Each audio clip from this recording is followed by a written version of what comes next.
Multi-chat engaged.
We'll be right there, folks. We have so much shit going on today. So much crazy shit.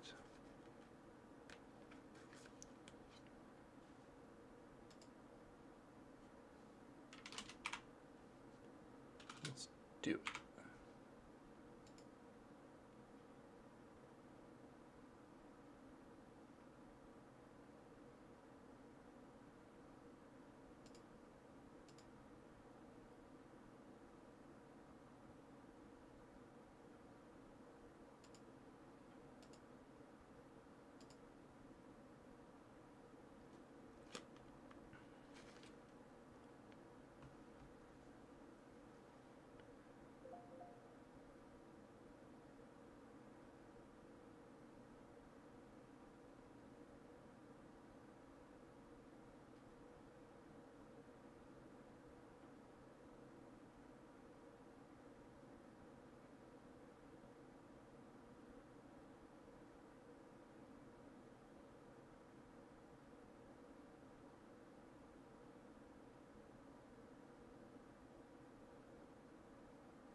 Okay.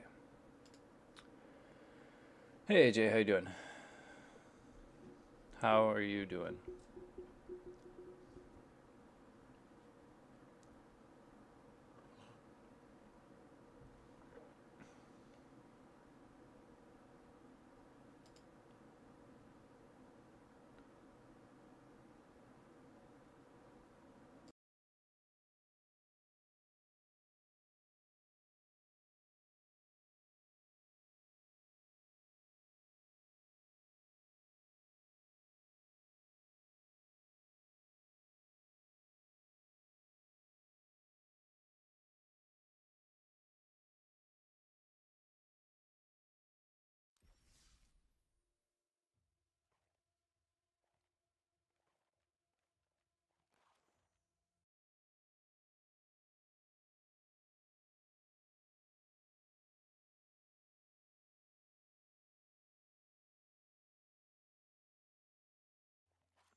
It was awful, you guys. It was so vicious and hateful.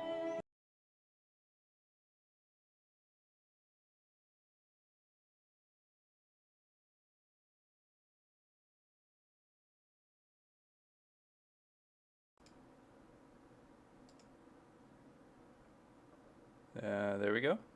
Should be fixed. Guys hear me now? Tell you, can you hear me? Okay, alright. Sorry, I don't know what happened there. There's a miscommunication between NVIDIA Broadcast and Streamlabs OBS. So, sorry about that, but thank you for telling me.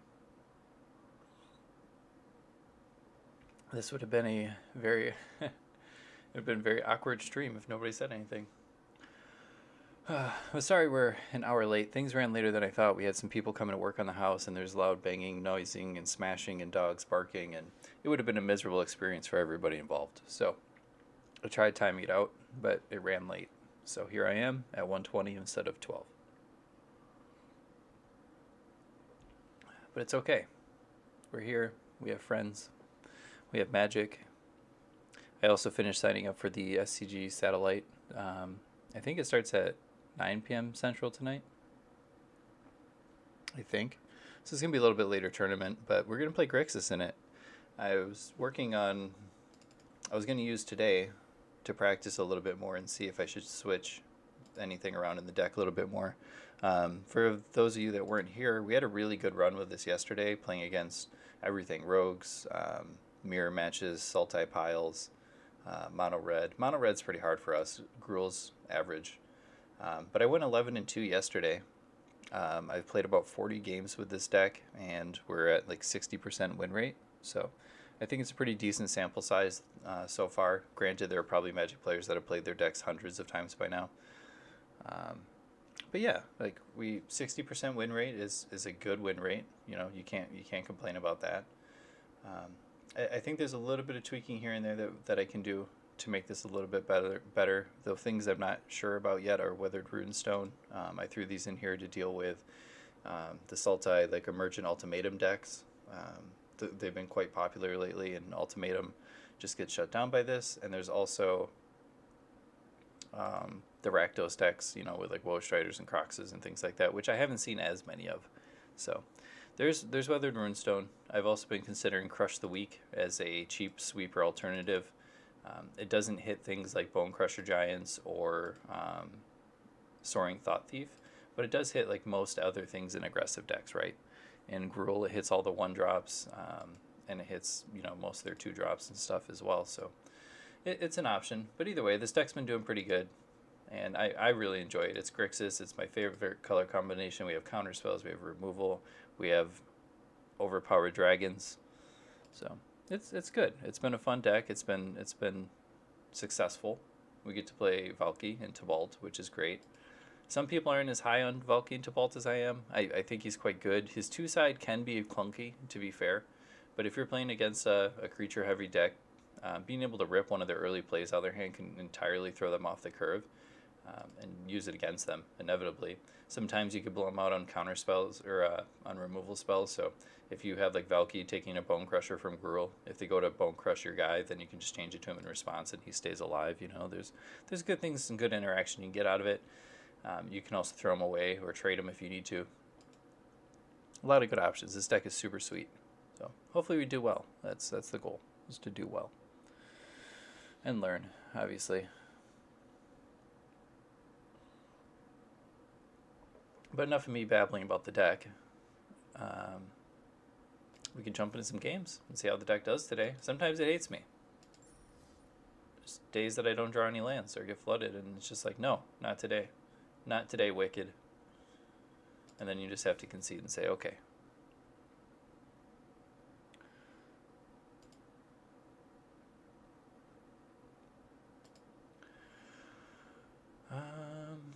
So yeah, without any further delays, let's jump into some Grixis Standard. And hopefully this can keep carrying us up through Diamond into Mythic.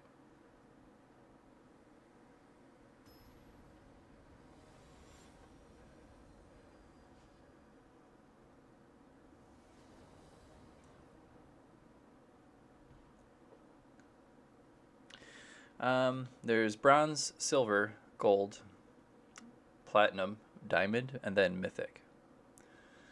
You see each one, there's 4 ranks. So you'd start off, if you've never played the game before, you would start off in bronze 4, most likely. And then you have to get 6 total wins to level up to the next thing. So if you play best of 1, you get 1. If you play best of 3, you can get up to 3. Just kind of depends. This is a pretty risky hand, I'm not going to lie, but we're going to keep it. We're on the draw, and we have a Scryland. So if you're playing best of 3, you could ideally, rank up in like 3 matches. All right, this deck's going to be hard for us.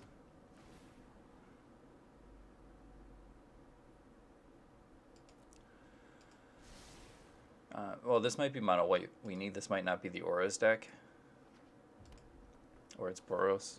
I'm just completely... Okay, so it's Boros.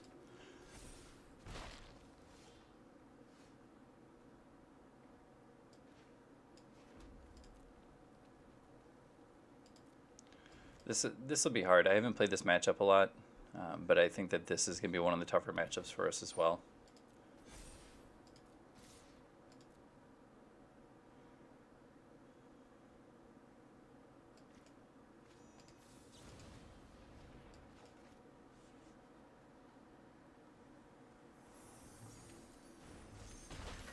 So right now I'm at the bottom of Diamond 4, since I just ranked up yesterday for my last game.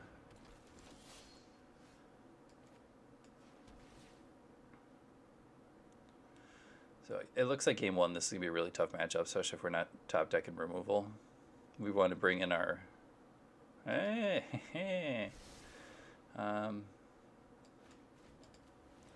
going to take a little beating this turn. But yeah, there's 4 at each category.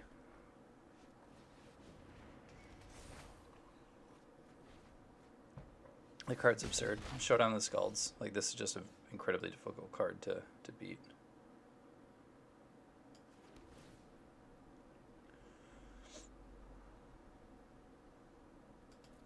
I mean, Heartless Act is not great here, but it might do something, right?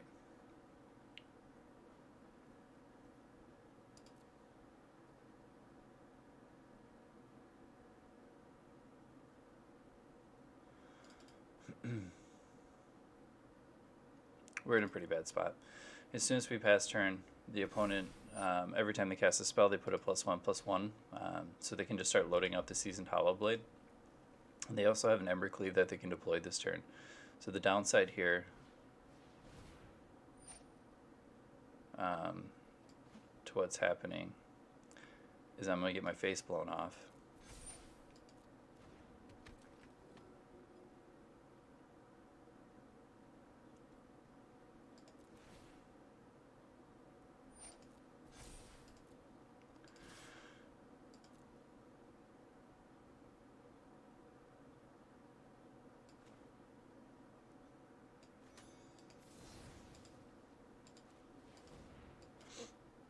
I mean, they could just have a spell to get around this, which sucks, but this was like a little misplay here.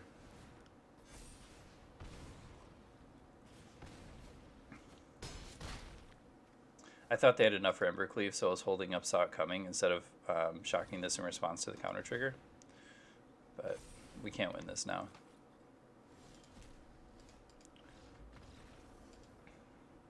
These are decks why I want to bring in like Crush the Weak, because those decks are like our one weakness. Not like our one, but like it's a big weakness for us is the aggressive decks.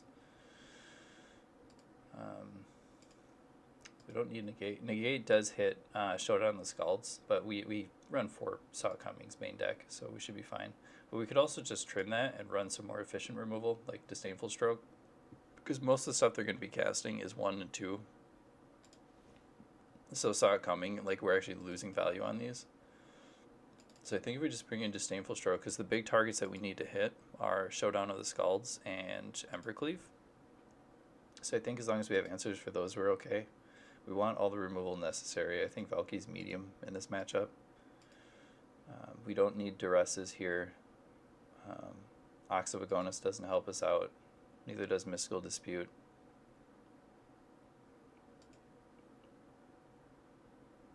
So I think this is about the best that we can do. We have a lot of front end removal loaded up. Yeah, ouch is right.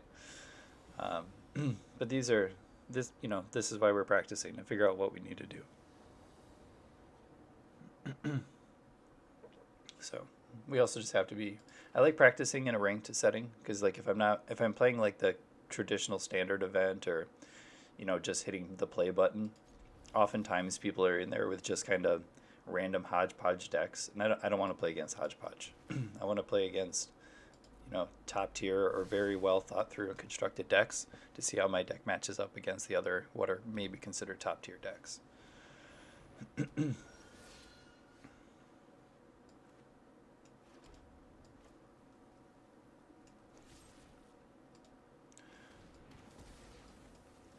I don't want to give them an opportunity to cast anything to stop us from killing that, so we're just going to remove it ahead of time.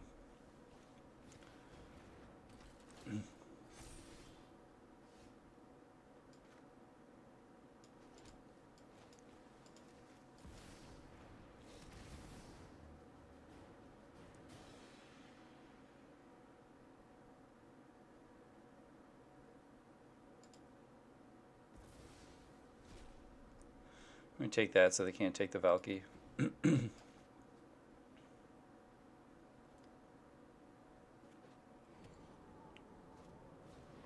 Maybe it was right to take the Luminarch Aspirant.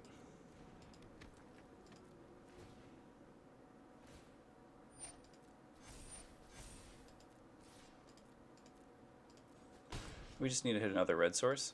We'll be okay.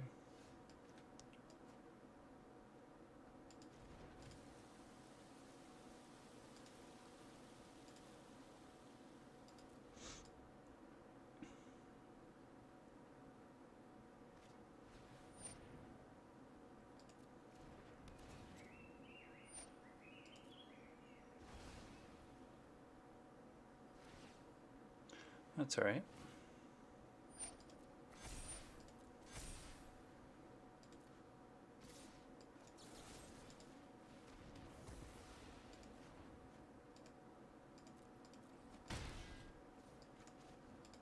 I'm going to cycle this for 0. We just need to find what we need to win.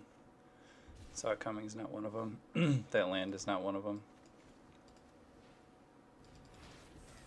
So it's going to get a little rough for us. We really need to hit a red source there, or at the very least another eliminate.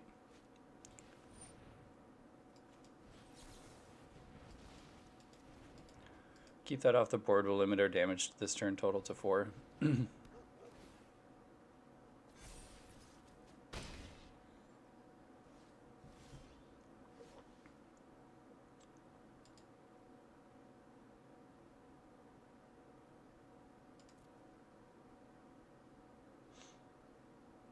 So the issue here is if I Bone Crush the Selfless Savior, they just sacrifice it in response and I lose my Bone Crusher Giant. But if I wait till their turn, I won't be able to cast the backside of Bone Crusher Giant.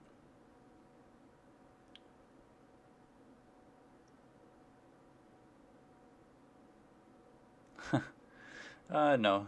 It's, sometimes it works against you. You can't always...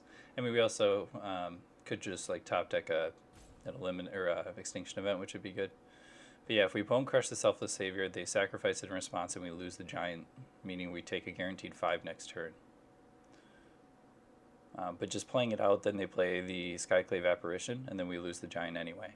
So we are going to take the play.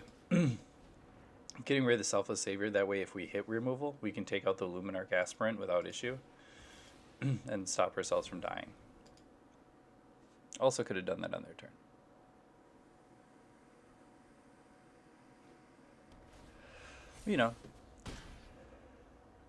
Sometimes you don't get things the way that they need to be drawn. Alright, now we definitely lose. Alright. Saw it comings, which is not great for us. What we needed there was all of our front end removal early. We needed our Eliminates, Heartless Act, and Extinction Events. We need to front load those. We are going to attempt... We are going to cut these out, and I don't know if this is the best option for us in Crush the Week. But those are the decks that we lose to often. And the reason why I choose Crush the Weak, it is a sorcery, which is you know. But a lot of times our deck is trying to foretell things on turn 2 if we're not playing a removal spell. So if we have an opportunity to, we can foretell this and then on a later turn cast this for 1, which is super cheap, obviously. But also on our turn 3, 2 damage to everything is generally pretty decent.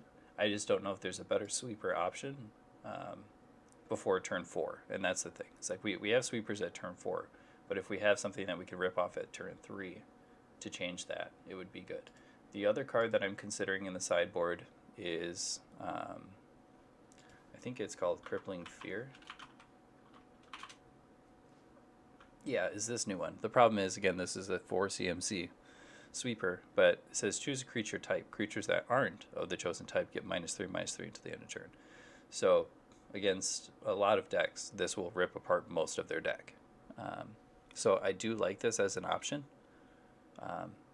Most of the aggressive decks where we want sweepers, this is going to kill most everything that we need it to in order to progress the game. Or Extinction Event is great, but oftentimes it's only going to hit a couple of the threats because of alternating CMCs. So it's an option, but like I said, we need something earlier, and I think Crush the Weak is our best option right now. I would play Storm's Wrath, but that would also kill our Goldspan Dragon, and it's also a turn 4 sweeper, which I'm not too heavily excited about. Red is also kind of like the splash here, so it's a little bit harder to put a double red spell. I mean, we have some with obviously Ox and Goldspan Dragon, but it's already pretty heavy demand on a pretty tight mana base. But let's see what we can do. Let's see if Crush the Weak is what we need it to be. I just don't find myself boarding in the Runestone as often as I thought I would.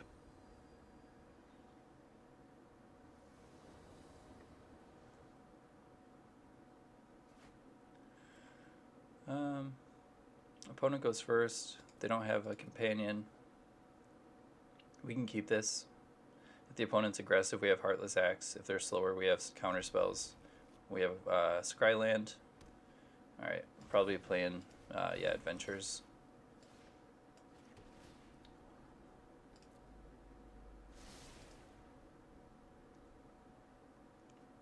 At least they didn't play an Edgewall Innkeeper on turn 1.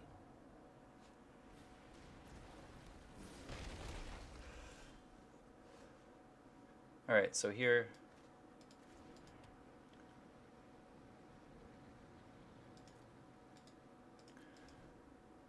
we're going to wait. This is a risky play that I do probably far too often. Alright, so in response to that trigger, I can Bone Crush this. It's a risky play because if they have a Fabled Passage, they can activate the Fabled Passage in response to that and then counter that spell. Which, not counter it, but keep their guy alive, which is not great for us, right? So we're going to play a tap lane here because we have an Eliminate in hand. So we can eliminate the Lovestruck Beast.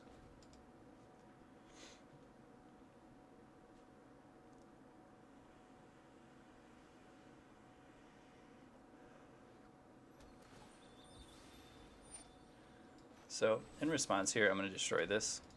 Because if they have the Great Henge, they'd actually be able to cast it for 4. So since they played a Fabled Passage, now they can't. Because the Great Henge says it costs 1 less to cast for the highest power amongst creatures you control, and it costs 9 normally. So that would reduce that.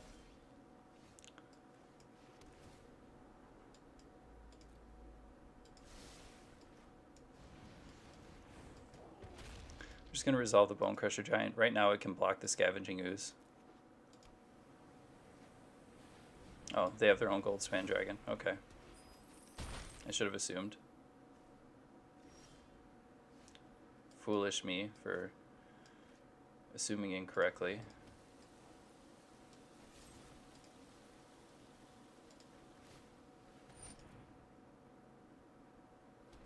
We'll give mana here. We have a Sog coming up. So we still have the appropriate amount of mana to cast that, and we can also still kill Scavenging Ooze. Oh no, now we can't. So they could pump twice here, so we're not gonna block here.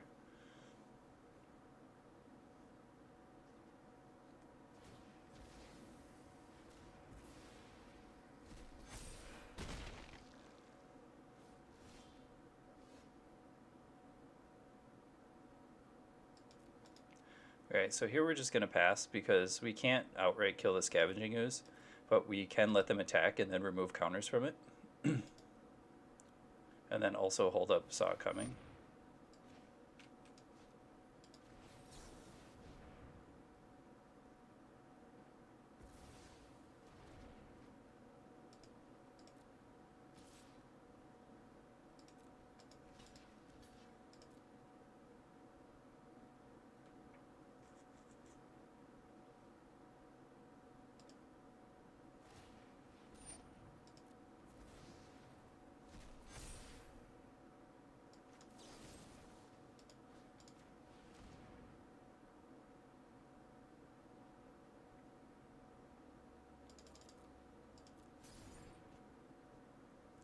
So, and now the best they can do is trade, right?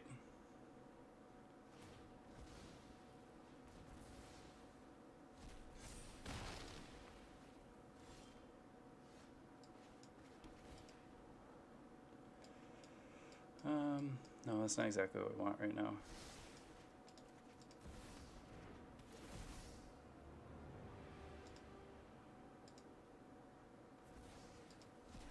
Okay, now we've taken their last creature from them. Unless they top deck a creature. They did not, which is great.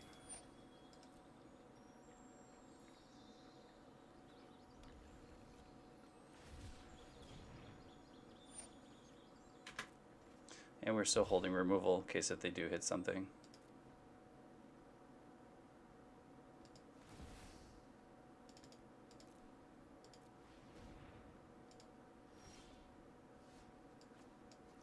Now, unfortunately, we're just hitting lands.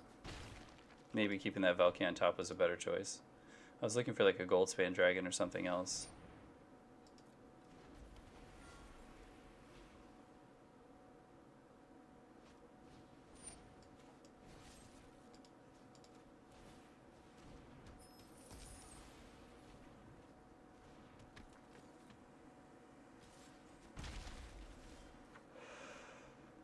Okay. I do not want all these lands. The opponent's top decked really well, so could you let me top deck something? Nope, we're just going to keep top decking lands, guys. Look at all these lands.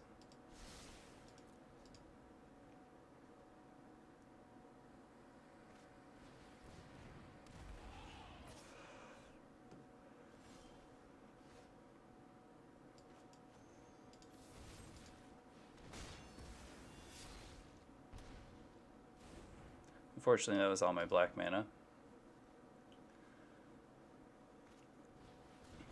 Of course, they have a Brushfire Elemental. Makes sense. And they have a Fabled Passage. Okay, we lose. I guess that's reason enough to hold the Murderous Rider, but either way we would have lost that then, knowing that that's their hand, which is unfortunate.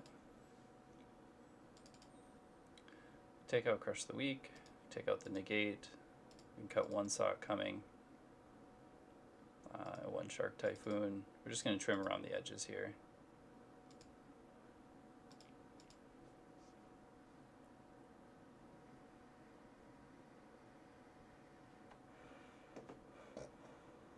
We just saw a lot of lands that game.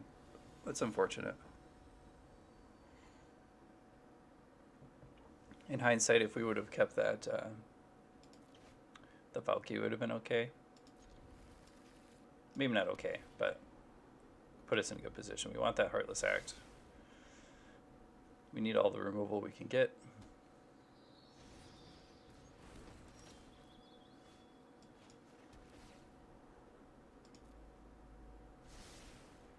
We're top decking all the removal. We're just keeping it there.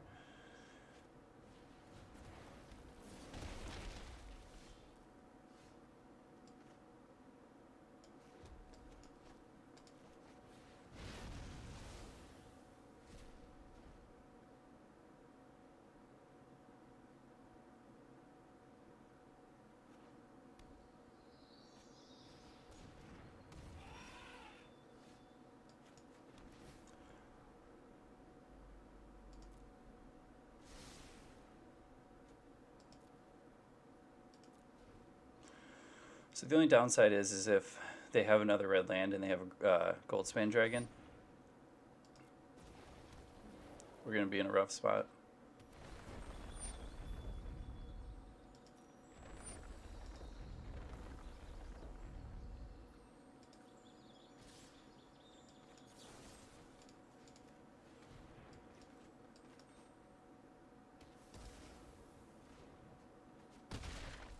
They could have cracked the passage for more damage there.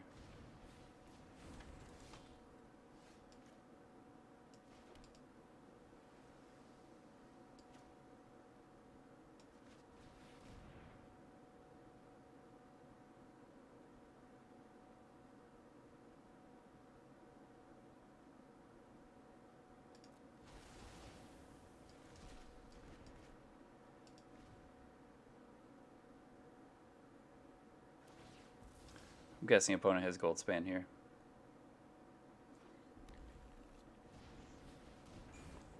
Nice, we got lucky.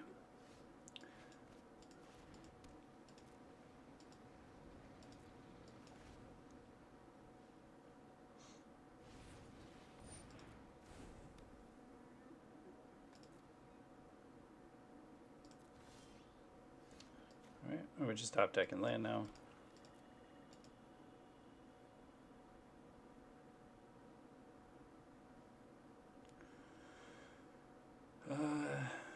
The downside here is if they have Great Henge, they can resolve it for 2 mana. Or for 4 mana.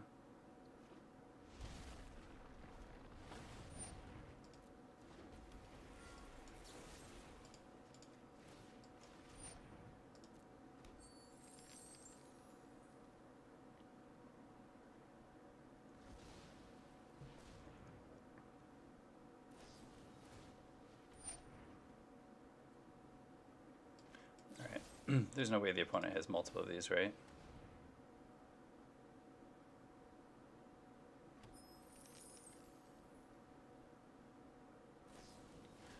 Nope, they just have a perfect hand. Holy shit.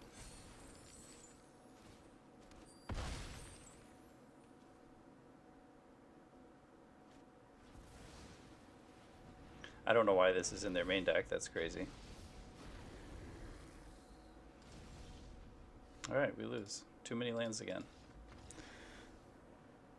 Yeah, opponent just had the perfect hand, and sometimes that's the way Magic goes.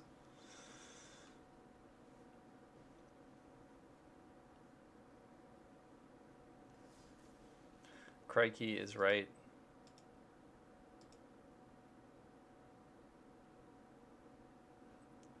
How many lands do I run? 26? 27? 26. I mean, that's a perfectly reasonable amount of lands. We have a lot of draw cards. We just need to hit them. You'll play games like this where you just like lose and you're like, oh man, I don't want to play this deck, but sample size.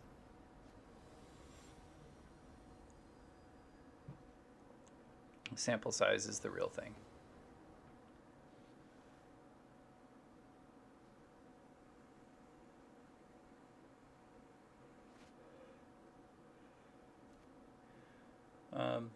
I'd prefer another land, but what can you do?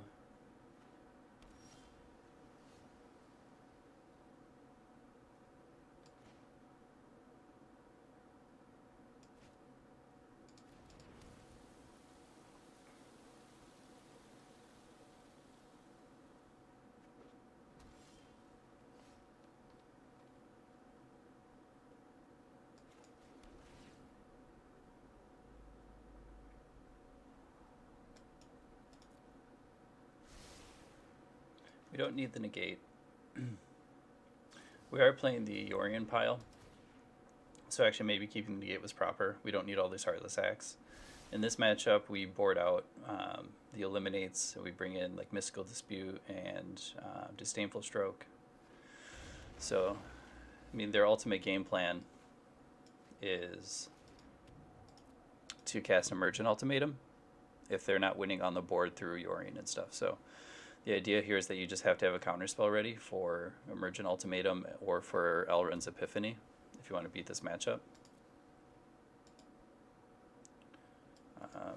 So we're going to flash in the borrower here just so we can start putting pressure on this opponent. It's one of the ways that we have to try to beat them is by putting pressure on them. If they have a counter spell or something, sure, it happens. That's really ballsy running Mystical Disputes in the main deck.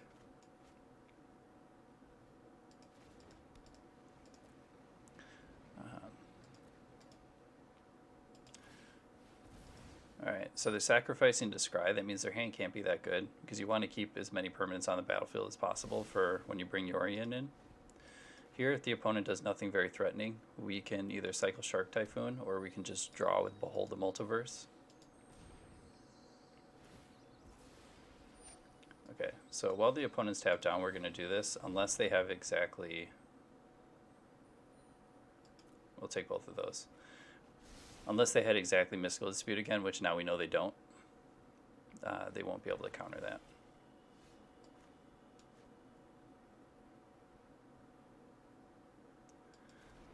Downside here is we don't have a counter spell to protect Goldspan Dragon. We're just going to try to jam it out here. They have Jwaris, sure. So all these Heartless Acts are pretty much dead in our hand.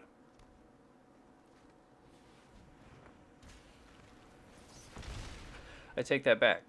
They have a Vorinclex, so it's not dead.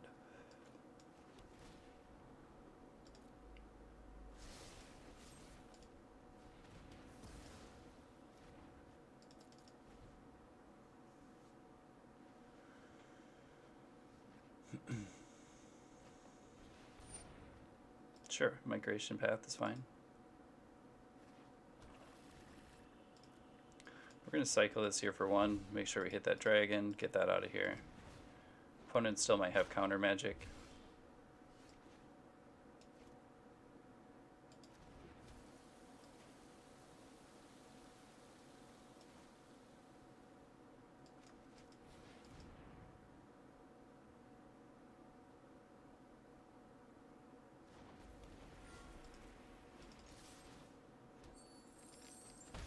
Alright, so now we can hold up Saw It Coming.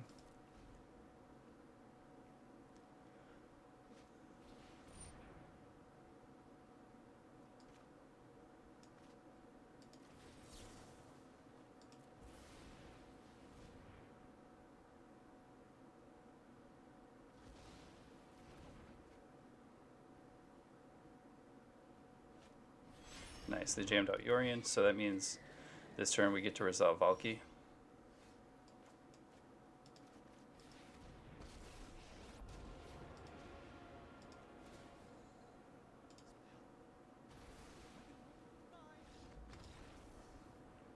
Or Tibalt, rather, not Valki.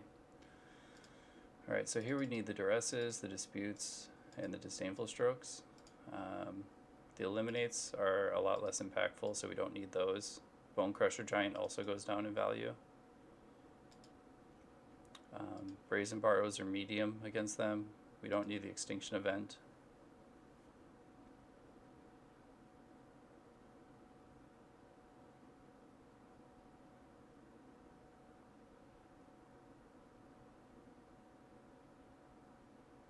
So Bone Crusher is less good than Brazen Borrower, because Brazen Borrower can at least pop things back to their hand. Bone Crusher Giant doesn't hit anything unless they cycle like a shark.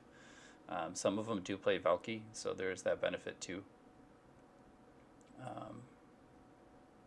So it's kind of narrow in that regard. Murderous Rider's fine. Shark Typhoon's good. Goldspan Dragon's like our primary win condition outside of Tibalt.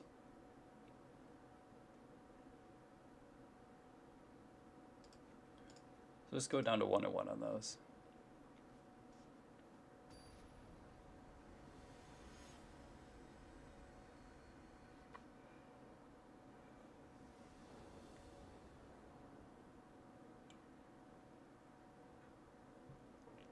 Yeah, a lot of people have been playing the Yorion piles, the Sultai piles now because of, I mean, it's a pretty good deck, but it's also probably in part to, we can keep this. It's not great, but we're on the draw, so we get an extra look at a land. There's a red land that we need.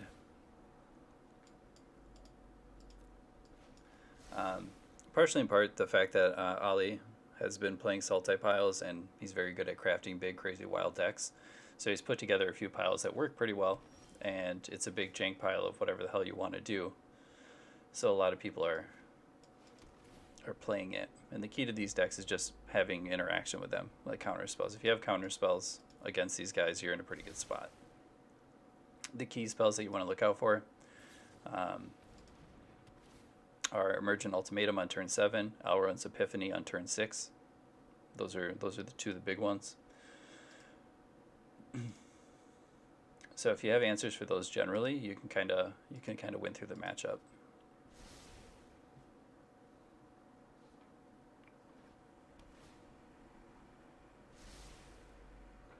So opponent didn't have Cultivate on 3. That's a huge advantage for us.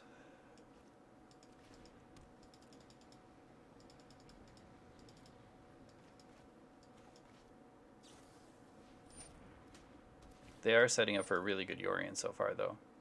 Already being able to scry 4, draw 2 off of Yorion is quite huge. Right now we're digging to try to find a counter spell. So if the opponent does nothing that we can interact with on a positive note with like Bone Crusher Giant, then we're just going to cycle a Shark for 1 and try to find that counter spell that we need.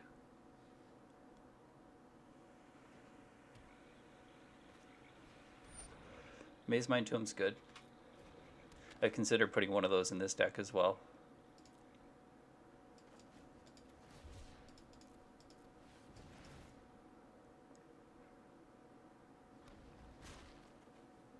Alright, so we hit a Disdainful Stroke. That's, oh wow, this is huge. Alright.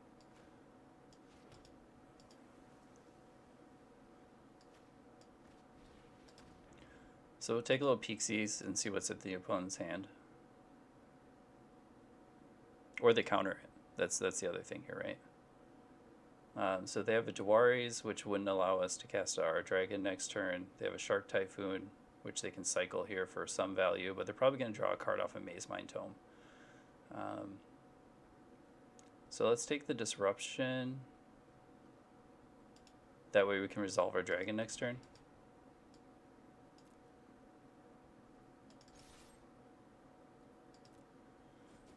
The opponent doesn't have any threatening things that they could do on 5, so what we're going to do here is to put extra pressure on the board. We're just going to go ahead and cast this Bone Crusher Giant. And then next turn we can play Dragon and hold up Disdainful Stroke, in which case we can counter their Vorinclex.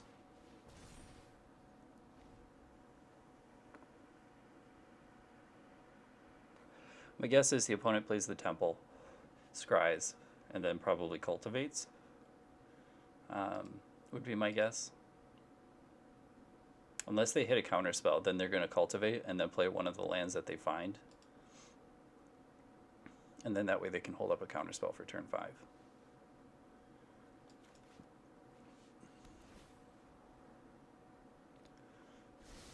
So they're not going to cultivate.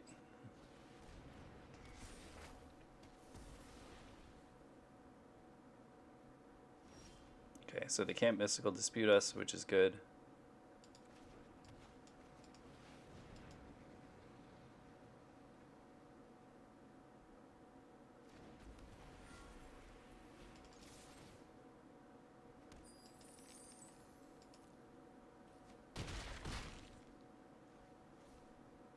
So the only problem here is the opponent gets to take a look at my hand.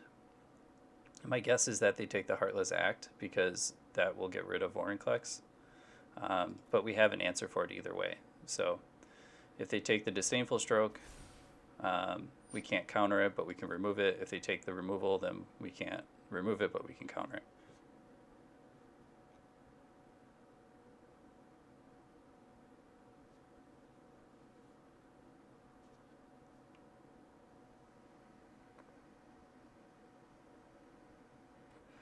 And if they don't have a resolution to anything else, then they just lose on board to the Goldspan Dragon next turn. So they took the completely wrong spell. It's the only spell I could not cast this turn, saw it coming. So quite interesting that that's what they chose to take.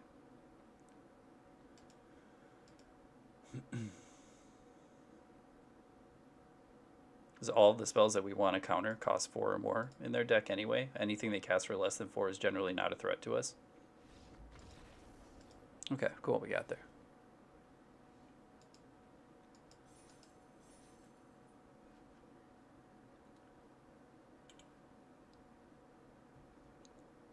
And if the deck plays the way it's supposed to, given not that you have to have a perfect draw, but that you draw how the deck in in a realistic way should be drawing, you should win that Sultai matchup a bunch of times because they're all over the board. They have so much stuff that they're trying to do and have so much demand that they have a lot more work to set up. So if we just pile in a few cheap answers for those things, we can usually win that matchup.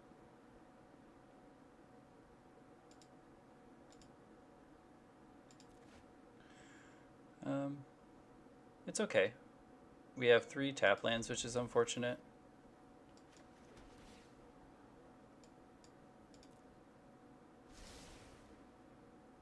They're playing Yorion Pile again.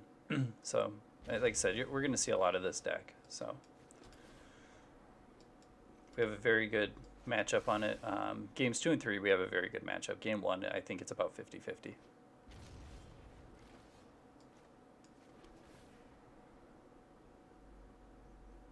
I think that's fine.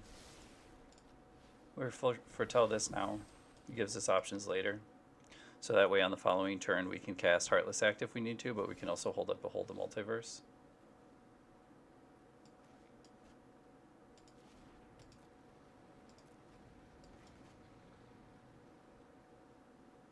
As the opponent typically wants to cultivate on 3, so we'll see if that's what they choose to do here. That's like the best play that they have is cultivate on 3 and ramp up to a Vorinclex. Maze-Mind Tomb's okay.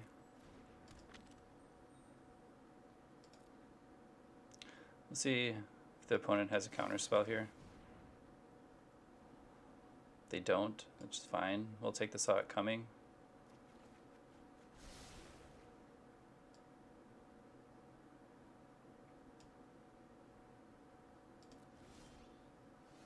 There's a Valky, which is good.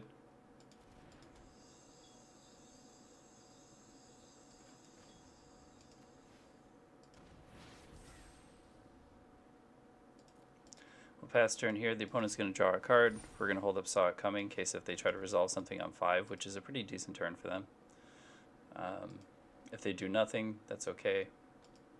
We're going to cycle Shark Typhoon if they do nothing. We only get a Baby Shark at a 1/1, but at least it gives us a look at another card. And that's what's more important to us is the cards, not so much the 1/1. Alright, Goldspan Dragon's exactly what we needed.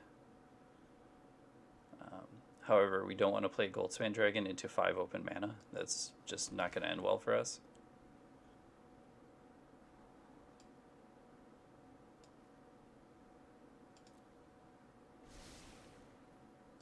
So we're going to poke him with a Shark.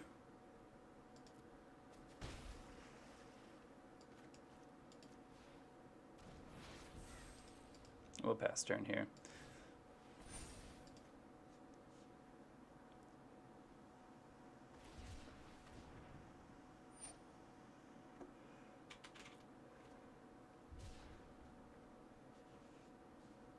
Like if they have a Vorinclex, it's fine. We let it resolve and then we Heartless Act it. Oh, hey, AG. Holy shit, party of 41. Donner, party of 5. Donner, party of 50. Nice to see you. Thank you. Thank you for the raid. You got a huge following today. Welcome, everybody. We are playing some Grixis Standard right now. And the goal here is to keep practicing for the satellite tonight.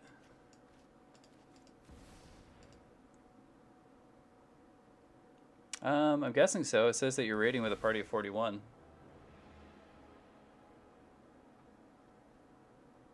Okay, so yeah, the opponent's got their ultimatum mana. They don't have any counter spells, which is a fine thing. So at least we have Saw It coming up. So unless they top deck a counter spell, we at least have the answer that we need. Otherwise, we just lose the game essentially. Stream's going fine. Yeah. It started off a little rough, not hitting a lot of lands, things like that, the usual. But overall, it's just practice, so we can do the tournament tonight and hopefully qualify for Sunday, or hopefully even do better. Maybe we go like, undefeated. That would be sweet. Okay, binding's fine. We don't care about binding here. The only thing that we care about is them not resolving Emergent Ultimatum. It's the only thing that matters here. Because if they resolve that, they put you in a position where you have to choose between Vorinclex, Tybalt, and Alrund's Epiphany. All things which, if put in combination together, will just win them the game.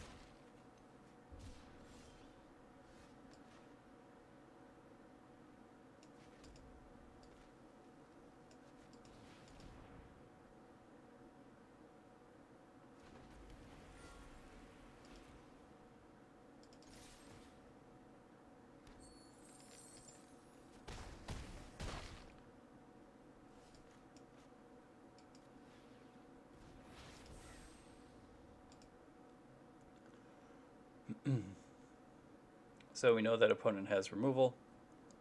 In their best answer here is Extinction Event. They can either get 2 or 1. The opponent has exactly 7 mana. They'll have 8 with one thing here. So unless they have exactly Mystical Dispute, they can't resolve.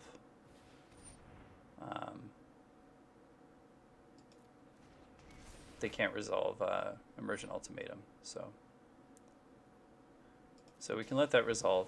Again, we will trade off a resource here if need be.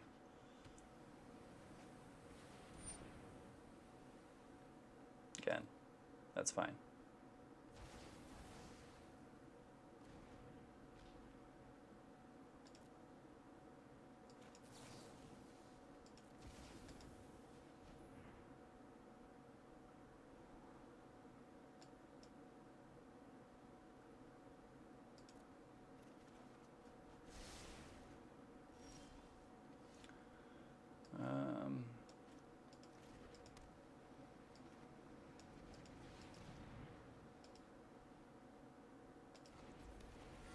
Hey, Dio, how you doing? Welcome, welcome.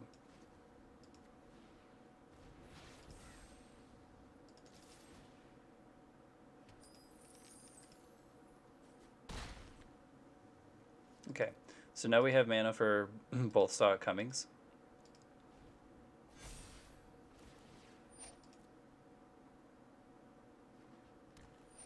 Which the opponent's looking forward to. So maybe they got really lucky, and through the cards that they've been drawing, they've hit some counter spells as well.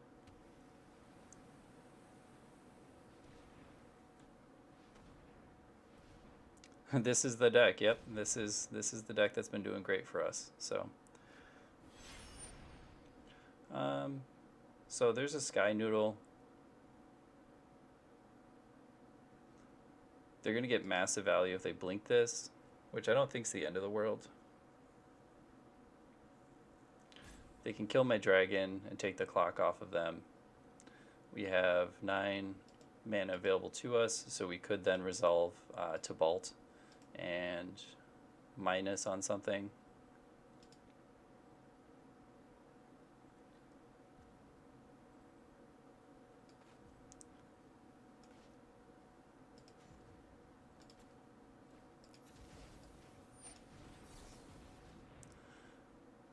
We're not going to fight over this if they try to resolve it. Okay.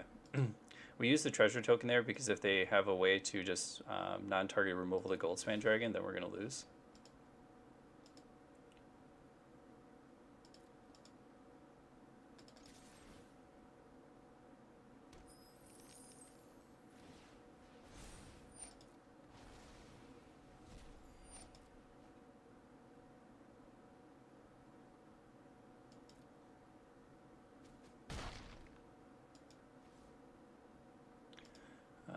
So now we have 11 mana, so we could resolve Tybalt here.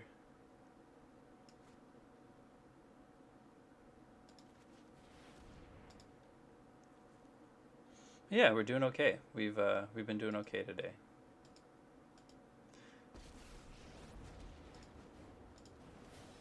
We want a plus here.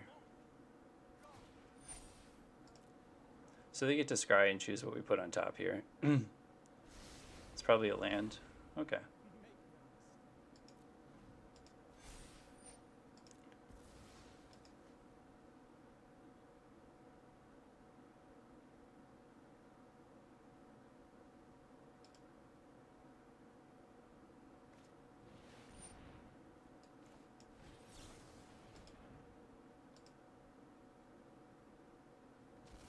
Okay, we countered the ultimatum. That's the big thing. That was huge.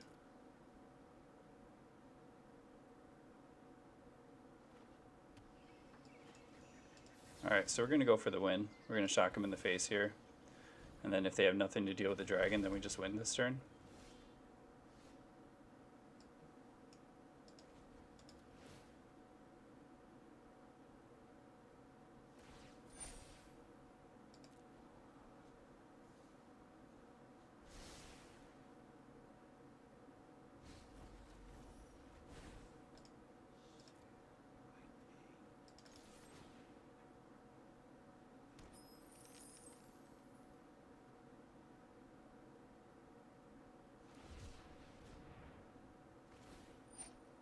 Okay, that's fine. We have a Heartless Act.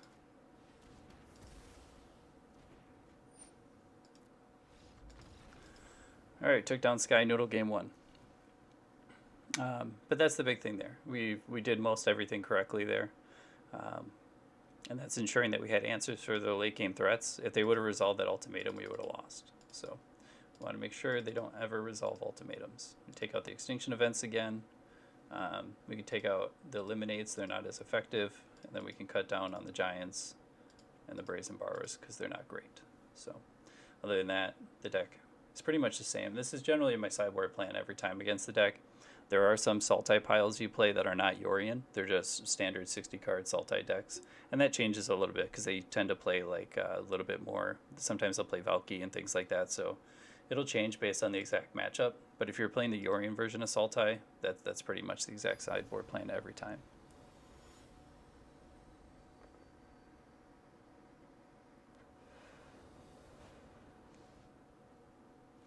Well, we can't keep a no-lander, so let's mulligan that away.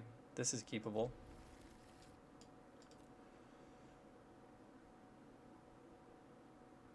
And these early turns here, you can take a turn off to you saw it coming. A lot of times the opponent on turn 2 is going to play Omen.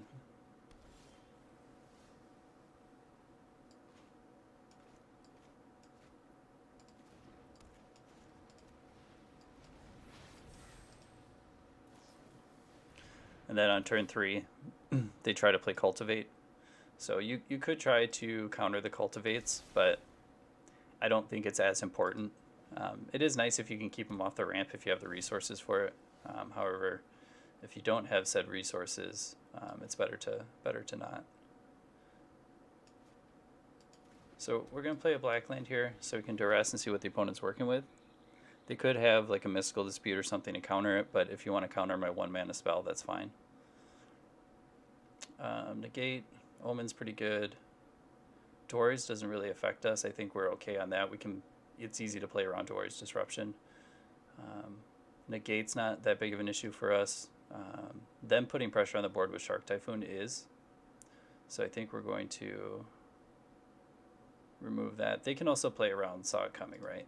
But we're going to take the Typhoon here. We have a counter spell and another Duress in our hand.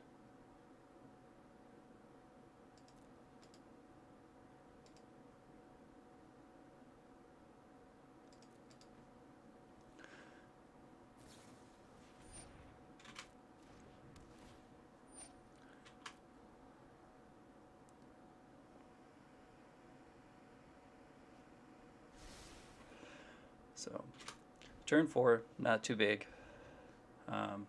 Probably nothing that we need to counter here.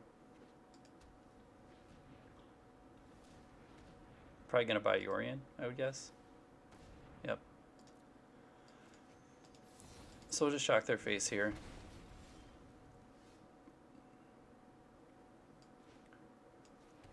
Play the Scryland since we don't need that 4th land.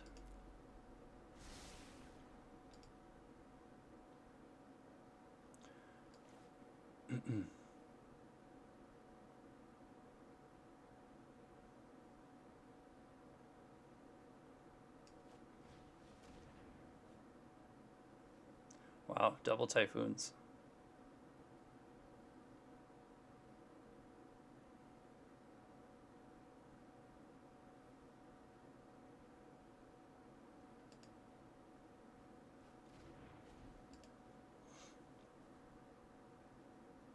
It feels fine trading a Duress for a Typhoon. So we're not going to saw it coming. They do get some extra looks at some cards, which is unfortunate.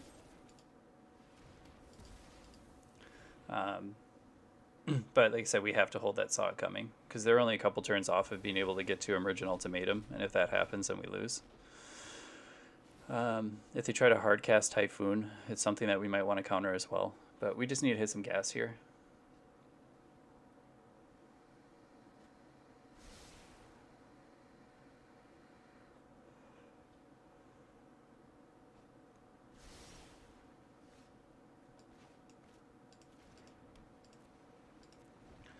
We'll pass turn, we'll cycle Shark Typhoon for 3 at their end step if they don't do anything that we have to deal with.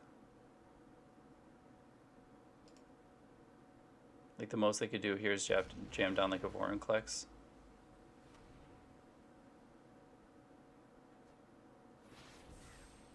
So that's probably Elrond's Epiphany, or it's Behold the Multiverse.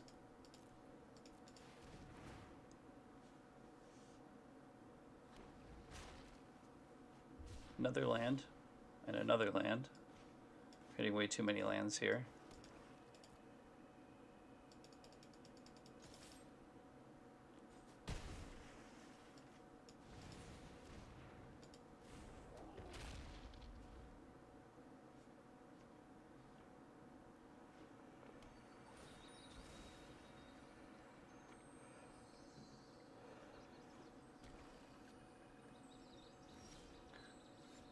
So now opponent can make a really big shark. They can make a 5-mana shark. So if we attack, we're just going to trade our creature into that. So there's no point in us attacking here.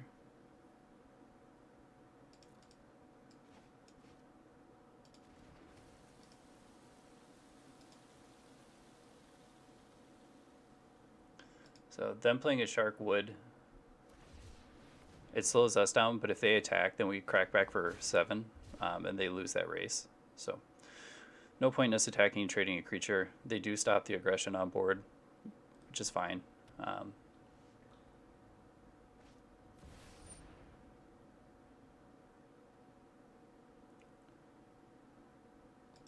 So the opponent getting 2 turns is not great, right? But it doesn't lose us the game. They'll be able to get in for like 10 with the shark and take away half our life total. But if they do cast Ultimatum, then we do lose. So this is a pretty tough call here. They can fight over it, which would cost both our counter spells. Oh, good. I'm glad to hear that the audio sounds good. So we're going to take a risk here, and we're going to let them resolve it. That's kind of our main option here. So we don't have to block this turn.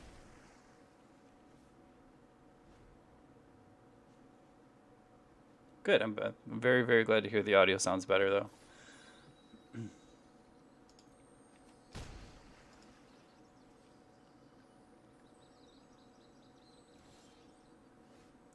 All right. So unfortunately, we hit another land. That'll let us deal with the shark. So what are the odds that the opponent has the 3rd Shark Typhoon in their hand?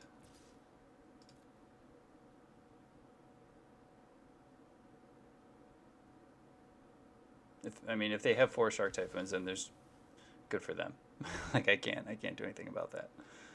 We've taken 3 of them away. So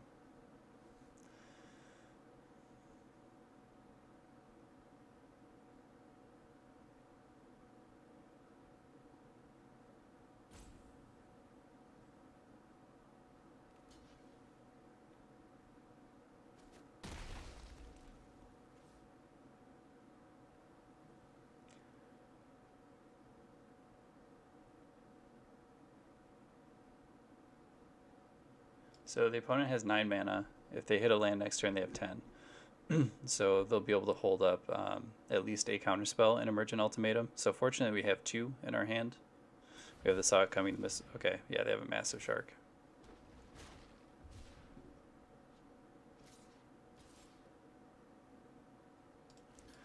Unfortunate.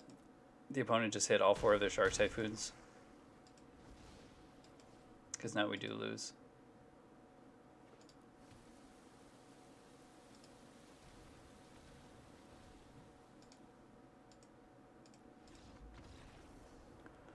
Because even with a Heartless Act top deck, there's nothing we can do there. So good on the opponent. They drew very well. So that's unfortunate. But the sideboard stays relatively the same. You could probably bring in like another Bone Crusher Giant on the play. It'll allow you to put down pressure a little bit earlier, but I don't necessarily think it's worth the card slot.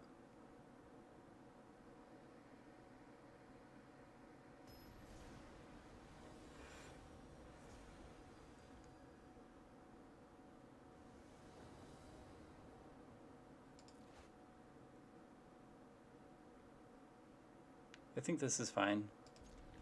We could Behold on turn 2.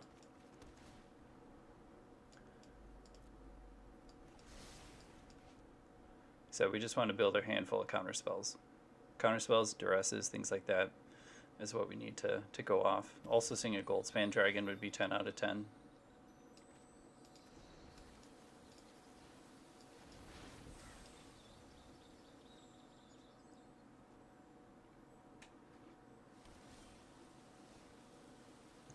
Here's the counterspells that we're looking for.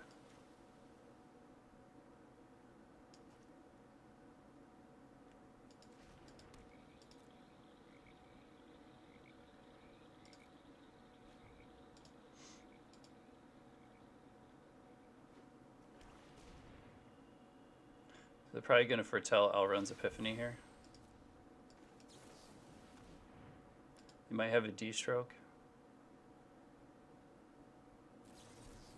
Or, yeah, Dispute, yep.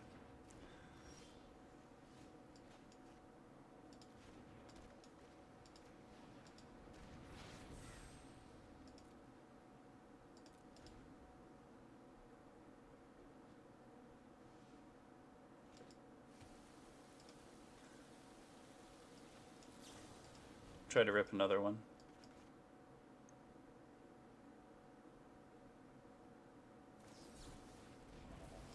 Okay.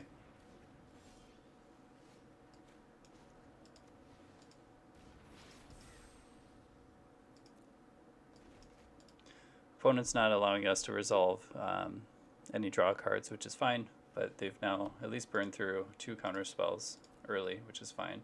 We're going to cycle the Shark for 0 here. We want to ensure that we're hitting something better than nothing. Okay, Duress is good. Another Duress is fine. So let's take a peek, seize at their hand.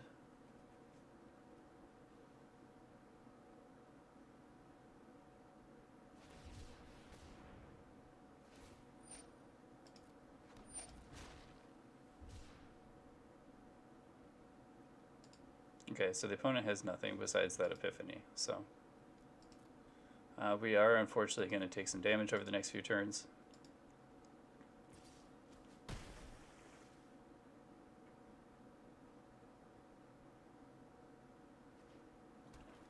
Seems like a place that you buy Yorion.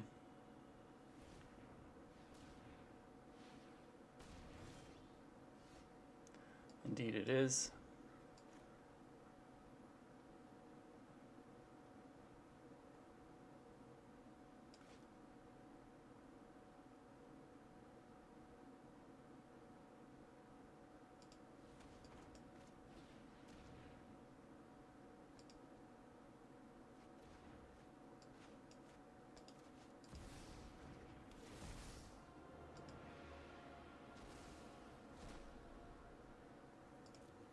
Take the resource from them.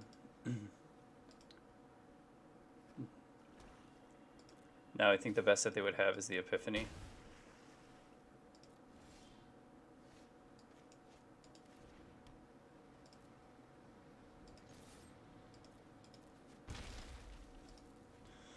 If they do nothing, then on their end step we'll just change Valky into Yorion.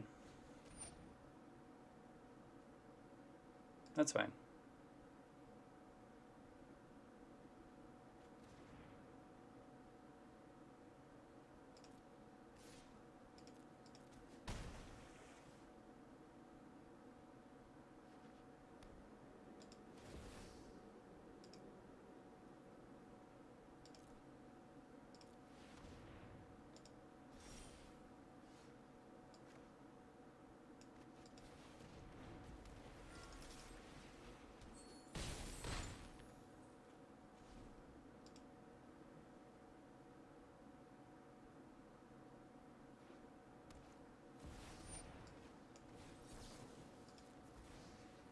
If they top decked exactly Counterspell, that would suck, but...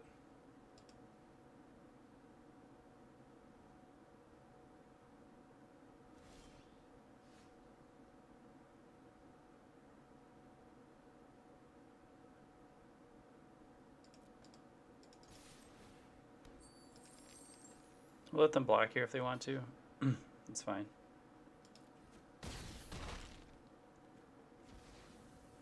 It doesn't change whether or not that they lose the following turn if they block, so we're going to let them block.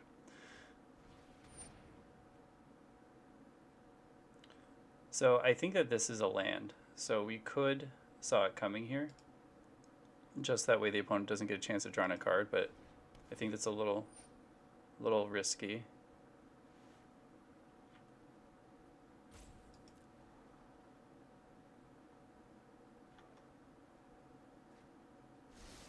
Alright, so they didn't find what they wanted. So they bottomed to both. Go for the ultimatum, and then we win the game. Cool. Cool. And again, that's 2 matchups in a row that we've been able to beat the Yorion Sultai pile.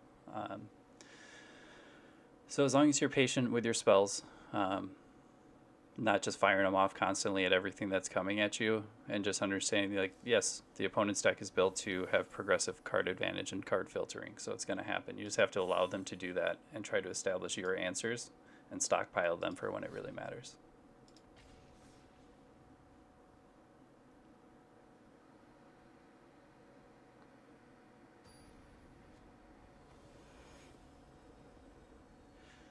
The big issues with this deck are aggro decks.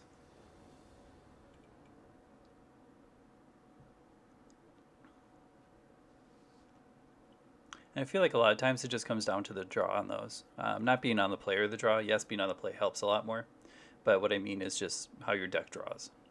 If you're able to find the answers, like we have tons of removal, right? We have 9 early game removal spells between the Bone Crusher Giants, Heartless Axe, and Eliminates. We're playing the Yorion pile again. Like look at, I feel like I just played mono Yorion pile.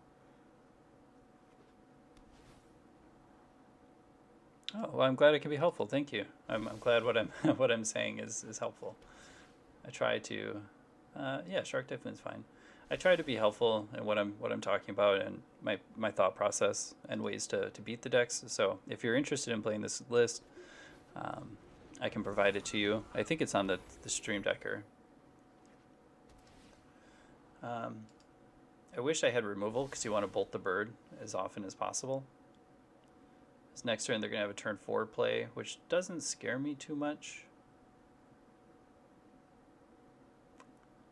They can cultivate next turn too, which is fine, but I think we want to take this opportunity to foretell a Behold the Multiverse.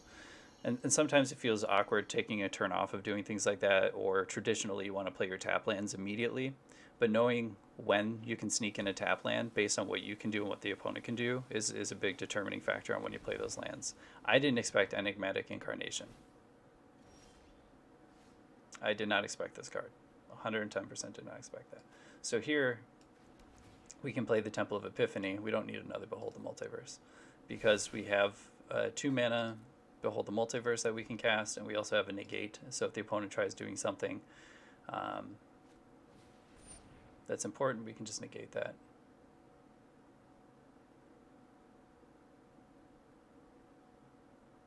So they can find a 3-drop if they want to select this.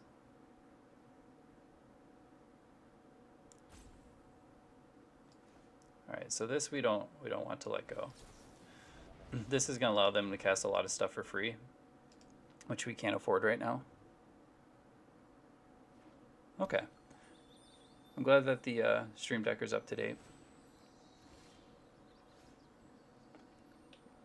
Hydrated for you, DC. Or, not DC, AJ. We want to play out another blue land here. We might want to make a shark for 4 or for 2 here. If they do nothing, we can also just hardcast the Behold the Multiverse and keep the 2 CMC one available. But as I was saying, I try to talk through and explain the deck tech and how I perceive some of the decks to be operating. That way people can have as much insight as possible on how to play against these decks. The bad part for us is our shields are down. The good part is that we have a Behold the Multiverse here. So in a situation like this, they're tapped out. We can look for some good things. I don't think we need a second dragon right now. Maybe a second dragon's good. Yeah, let's just take them both. We'll let this resolve. You get to choose what the opponent gets. This is always fun for me. I love doing fact or fiction. We'll give them a land and the Omen. The Omen doesn't bother me too much. Well, I guess the Omen does bother me a little bit.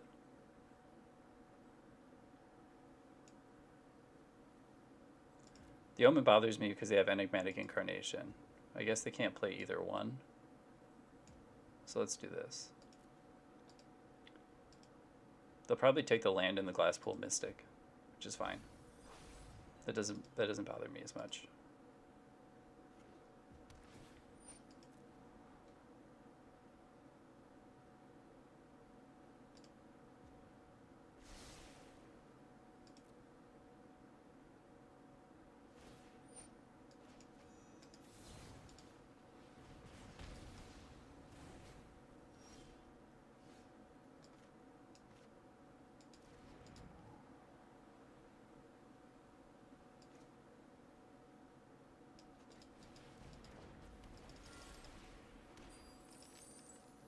Alright, so now we at least have Heartless Act up.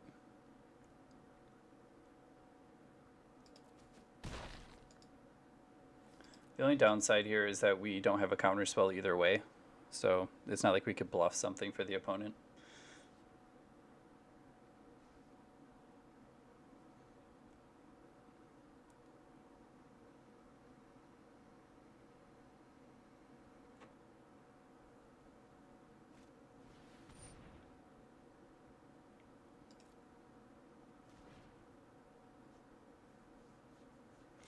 So now I don't mind if they wind up putting a creature on the battlefield because we do have a Heartless Act that we can take care of the creature.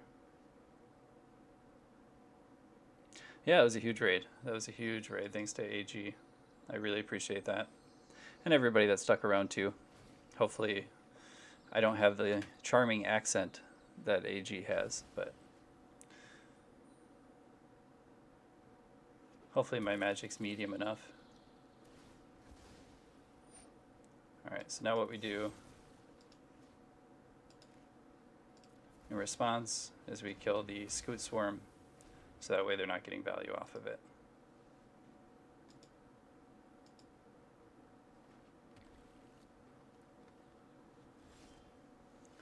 Okay.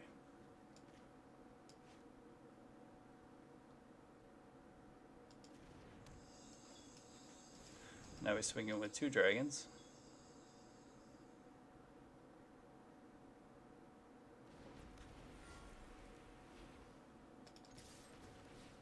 We have 5 mana available to us.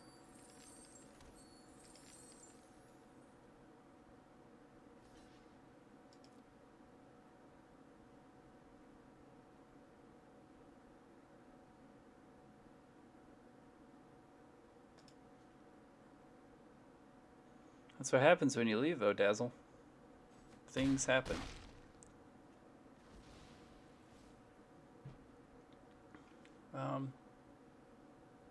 Let me just pass turn here.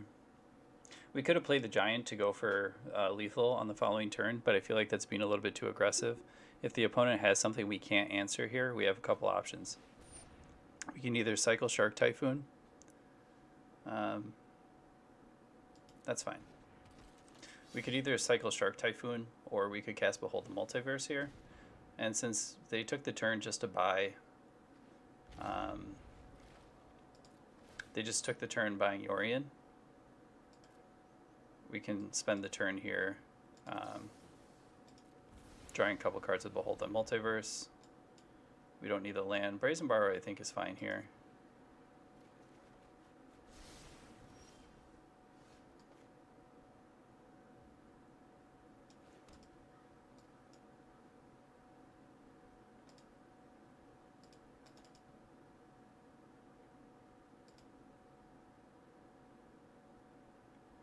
Alright, our options are we could hard cast Shark Typhoon, and then when we cast Brazen Borrower and eliminates, yeah, I think that's fine.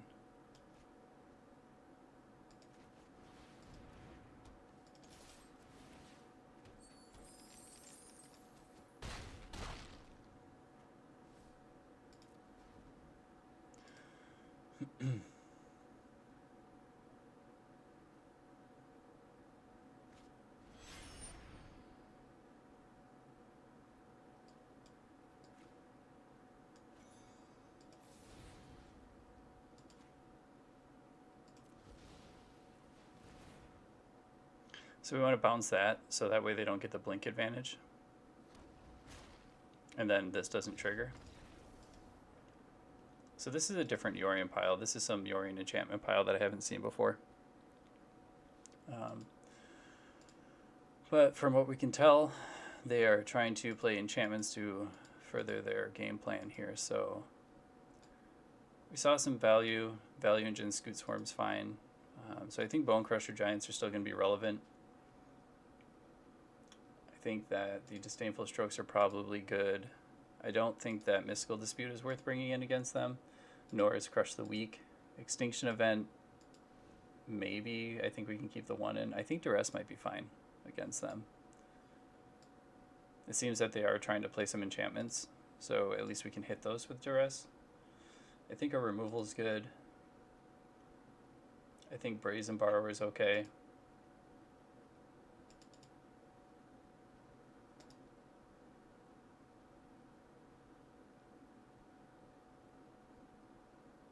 Yeah, negates Disdainful Strokes, Outcomings. Bone Crushers are medium against them, I suppose. Like, Bolting the Bird is good, but I think we can afford to cut like one Valky.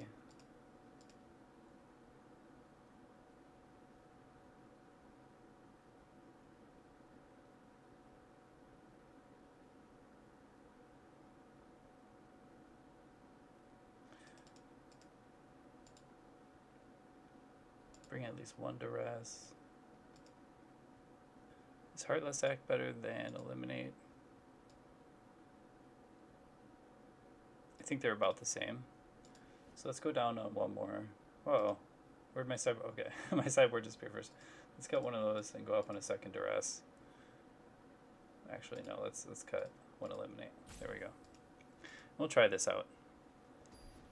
It could be possible that not bringing in the Duresses at all is fine. But especially being on the draw, I wanted to just have cheap interactive ways to stop the opponent from executing their game plan.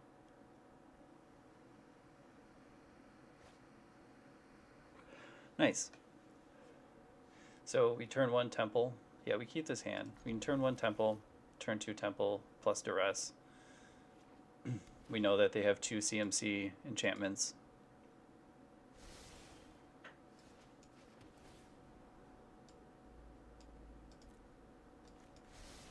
Here we just want to ensure that we're going to be hitting our land drops, because that's the one thing that beats us in these matchups is missing land drops. If you get behind on a... Oh, creatures we control can't be countered, eh?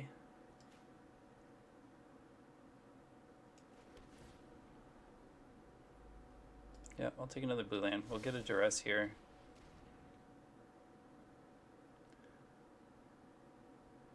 If they look at our hand, that's fine. We don't want them to draw a bunch of cards, so we're going to get rid of Treacherous Blessing here. Oh, Dazzle. It was nice having you around. I appreciate you coming in, though, and hanging out. Really do.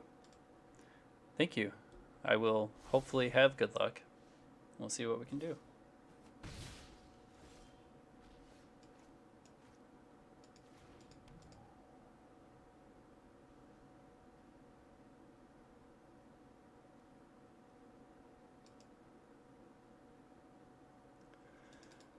Here's an interesting choice.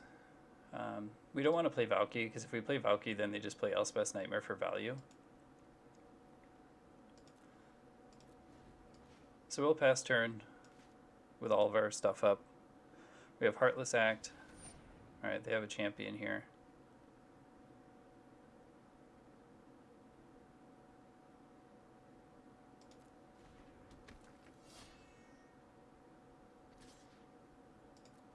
We'll take two. We're going to kill the champion here.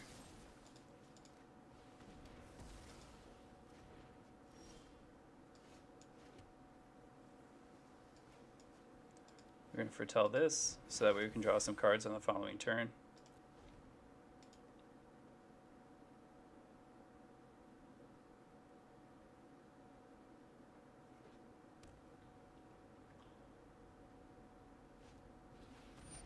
Another champion. Okay.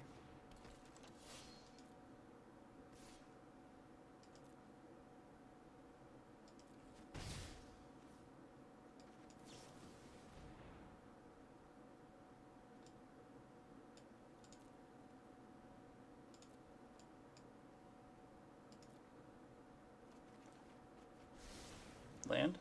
Nice. Oh, I don't have another red land, man. We got hosed. We're getting hosed there.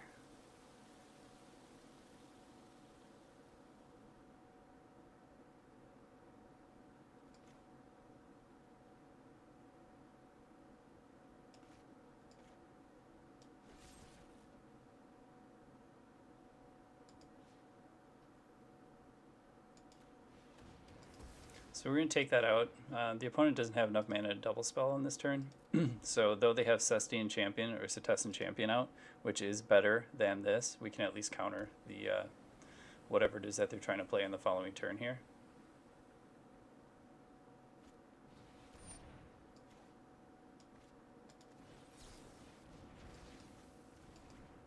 And now they just have a 1/3, which is fine. Alright, there's the red land we need. Perfect.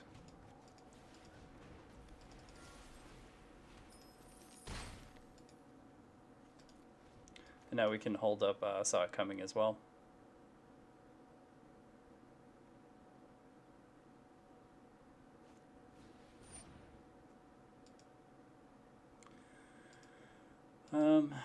So Omen of the Sea is pretty decent. I think we let him resolve Omen. Because we're just going to resolve Valky next turn as a Planeswalker anyway.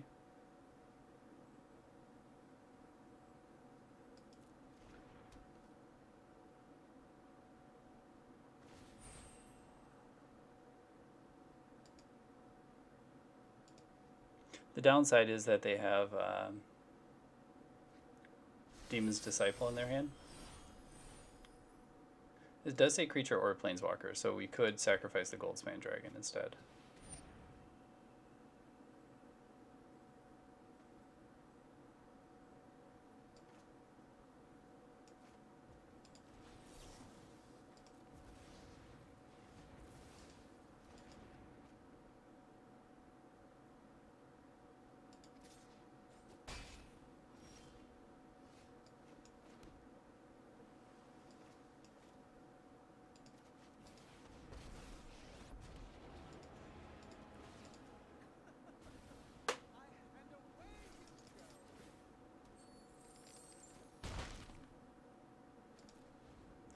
Now we've taken away their card draw engine.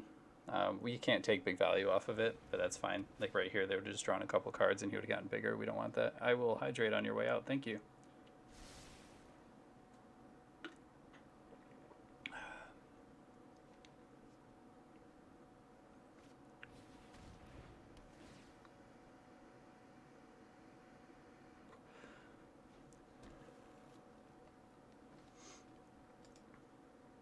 We're in a pretty fine place here. Alright, second dragon. We'll take that. Opponent scoops. Climbing, boys. We're climbing. We are climbing through the tiers. The tiers of our opponent's defeat. No. I thought it was good. I thought it was well placed.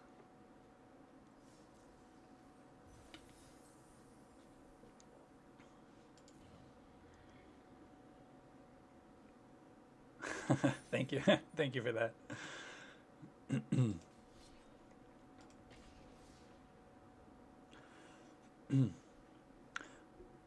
But hopefully you guys get a good sense so far of what the deck does and what the overall game plan is.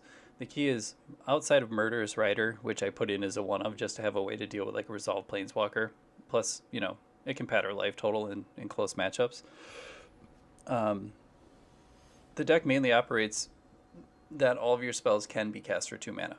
You know, Velki, all of your removal, you can foretell your counter spells, and Behold.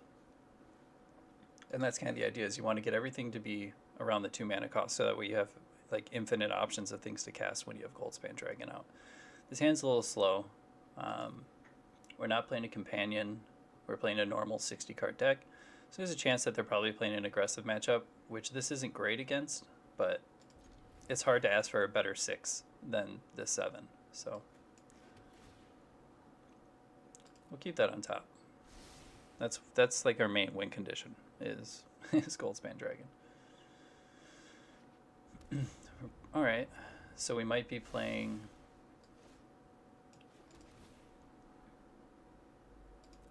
We might be playing Rakdos here.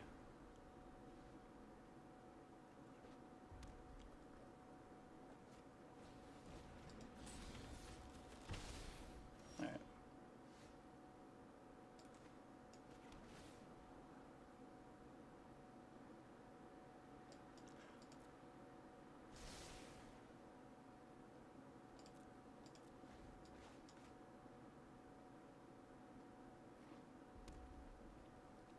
Hopefully they don't have another robber.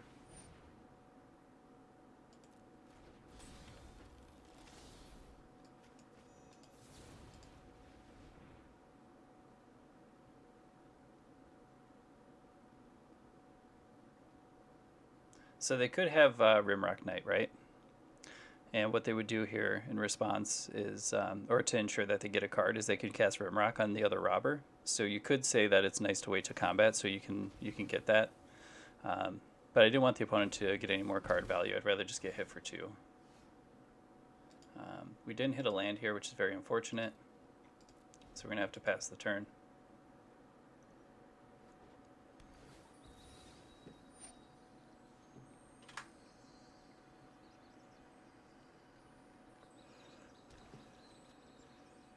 Yep, playing straight Grixis.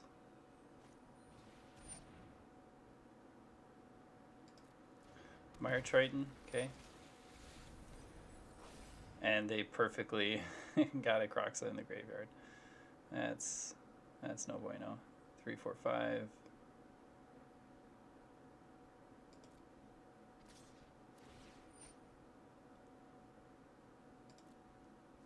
Alright, there's my land.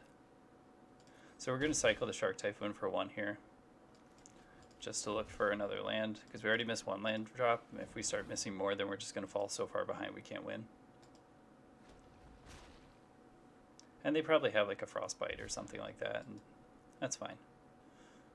The 1/1 is not the the desired outcome of that card.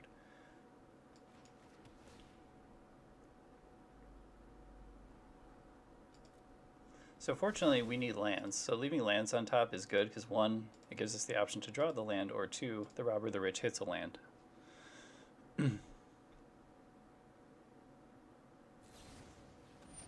Yep, figured Bone Crusher was coming. We could counter the Bone Crusher Giant via counter spell, or even just eliminating our own guy, but it's just not worth it. We could also negate it too. But they have a Croxa that's potentially coming down next turn, which is a significant problem for us. It just puts us on too fast of a clock. Even at 4 damage per turn, we're sitting at a pretty fast clock.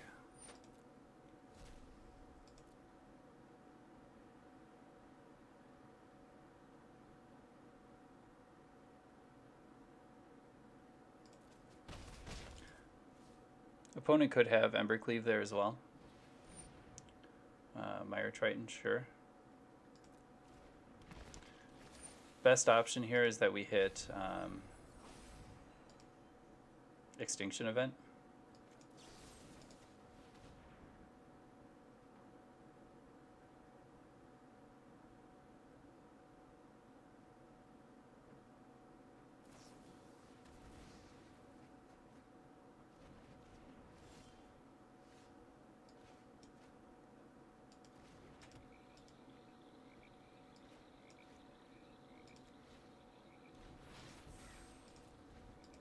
We could slam Goldspan Dragon there, but if they do, they just get to freely resolve a Croxa, meaning we lose.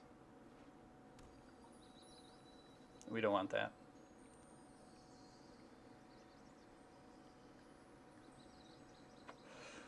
We got to play to our outs, and right now we have lots of removal. So we just have to find it in this like next turn or two, which hopefully we can behold the multiverse.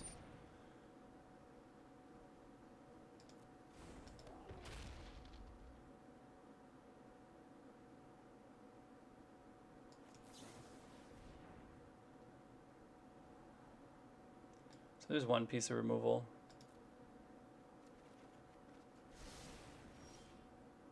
All right, so we didn't find the other one. So now we effectively lose. Sure, gold span you can set up on top. The best that we can do here is play gold span dragon, block the 4/3, but then we still take 4 and we're dead to another bone crusher giant, or they just play Croxa, and we have no way to. Well, we have a way to remove Croxa, I guess, but so this is our best option to survive. We're really just like scraping for a win. For a win here, our win percent chance is probably like less than 5% at this point. It's like we would need to. I said if they have a bone crusher, we just lose either way. But what we would need here, yeah, they got the cleave. We would have to have them have nothing. We would kill the bone crusher and then have to hit extinction event. That's what we'd have to do, which is just a lot.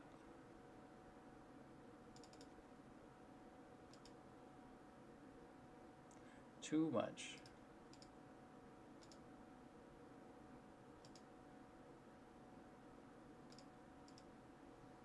So Crush the Weak here is actually pretty decent. It hits everything minus, obviously minus Croxa. But I just wish it was an instant. That'd be kind of crazy though. 1 mana, instant speed, 2 damage to everything. That'd be great.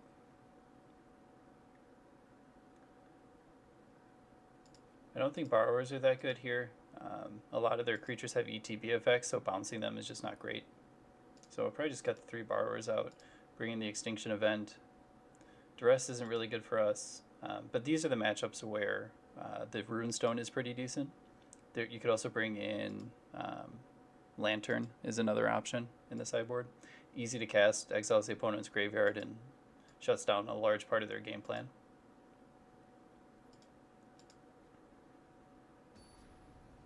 This is the one of the matchups that I'm not quite sure on my sideboard for. They're not that I don't know what to bring in, but I think that I want to have more answers to decks like this. All right, it's not 10 out of 10, but we have a Scryland, we have a Behold the Multiverse, but we really just need to draw into a lot of our removal.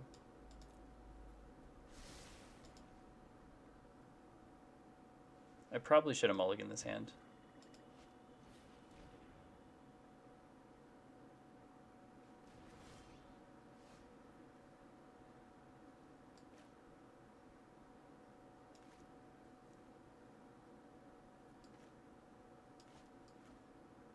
We have other red sources, so let's just play this as a swamp. We want to make sure we can cast Murderous Rider. It's going to be a big thing for us. They might have another Duress, which is fine.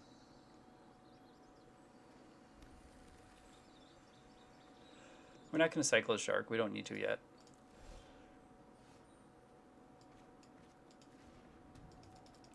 Now we have options.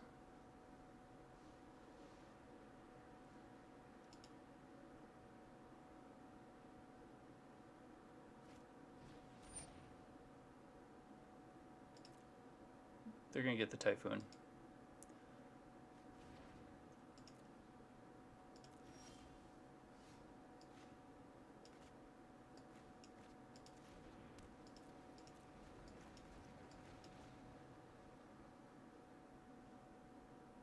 Okay, opponent's stuck on lands.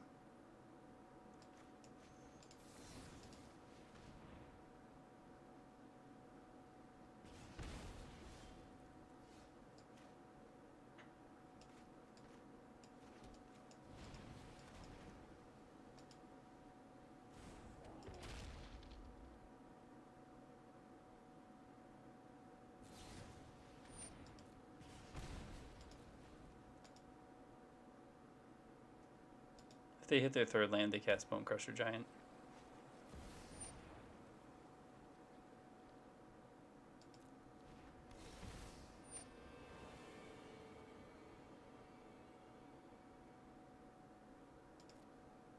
So we'll let them take the Murderous Rider. They can't transform into it, and if they want to spend a turn transforming into it, then we can just kill it with a Heartless Act.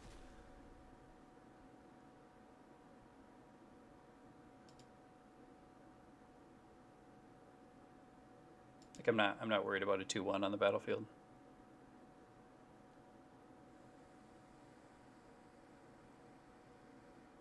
The good value that the opponent gets off of this, though, is if they transform Valky into Murderous Rider and then it dies, it does get shuffled back into their library, which is good.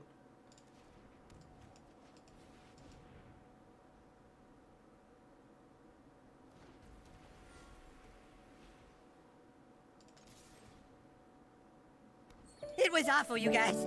It was so vicious and hateful. So opponent takes 8. They're on a very real clock now.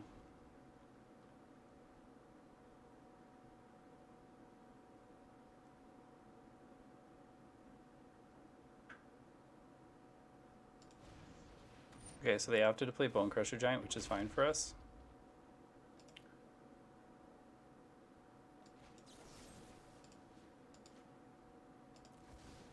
Because now we just kill Valky, and we get our other removal spell back, and then we can kill Bone Crusher Giant.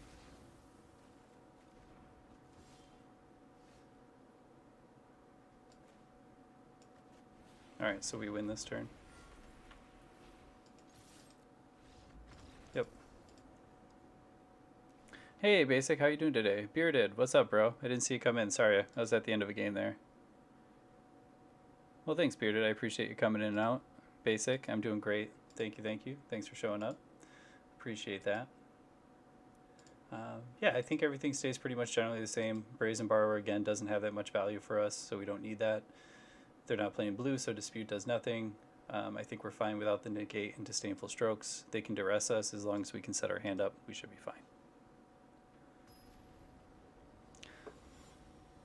It's Friday. Everybody should be great. It's a big Friday. Anyone have some big plans this weekend? I'm going to play some Magic. That's what I'm going to do. Hopefully do well. That's what this is for. We trainin', boys. We trainin'. Snow-covered swamp. Yep. Turn 1 duress is fine.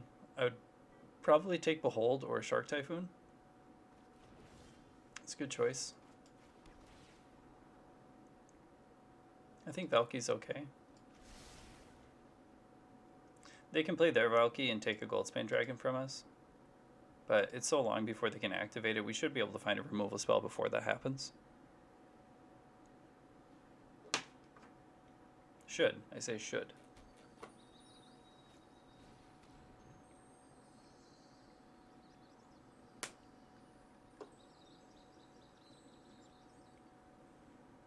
So I think I'm going to play the Blightstep Pathway this turn and just cast Valky to see what they have in their hand. Because if they don't have like multiple removal spells or something in their hand, then Valky can be really good. If they have like 2 Bone Crusher Giants, then removal is terrible.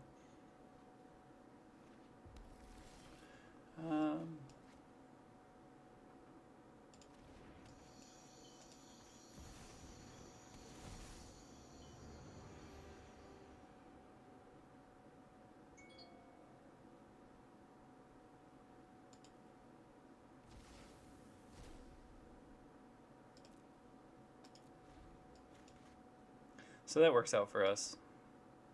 Now we can't transform Valky into Kroxa, it'll just die. But we did take away them playing Kroxa and then sacrificing it to Village Rites and drawing cards. So now if they want to draw cards, they have to do so with a Mire Triton, which is fine.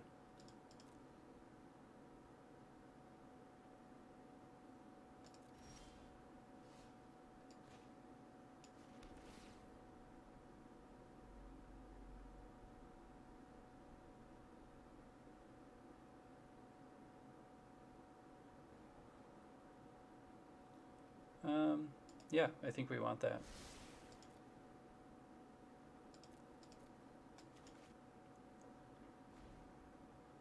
That's our second red source for Goldspan Dragon, so we definitely want that. Robber of the Rich.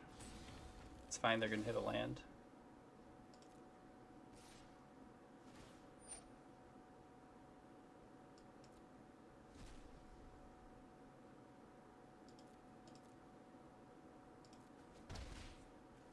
So here we are going to cycle the Typhoon. Because we have nothing to do on turn 4, right? So if we can find a removal spell or something, then we're in a pretty good spot. Another Valky. That's not what we need. Alright, opponent took our other red source. So that's not great.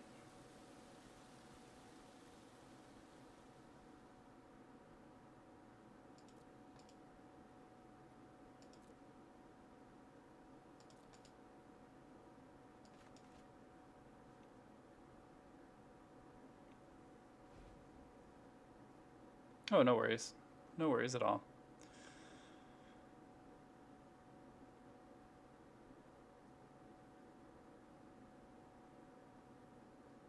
Yeah, really hoping that we were going to hit removal there.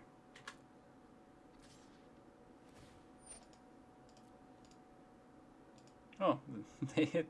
Hopefully they don't have a land. This is going to be awful.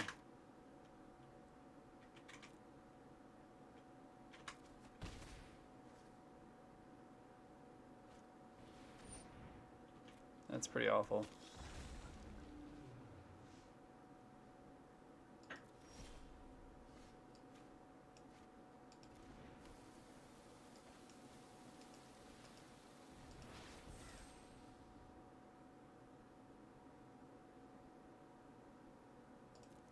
Pretty bad spot right here. I don't know if we can come out of this, especially now that they resolved the Immerstorm Predator. We haven't hit any of our removal this game, so that puts us at a pretty big disadvantage.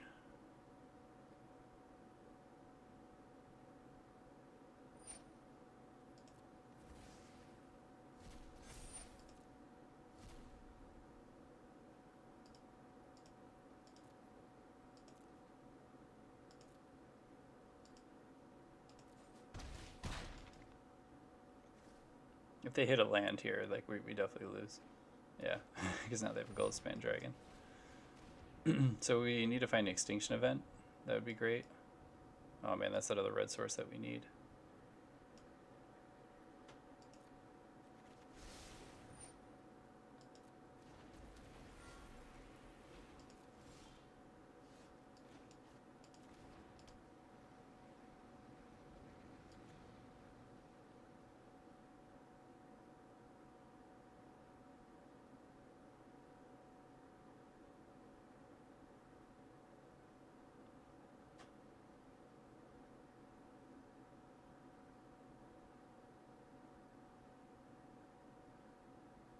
We're in a pretty bad spot here either way.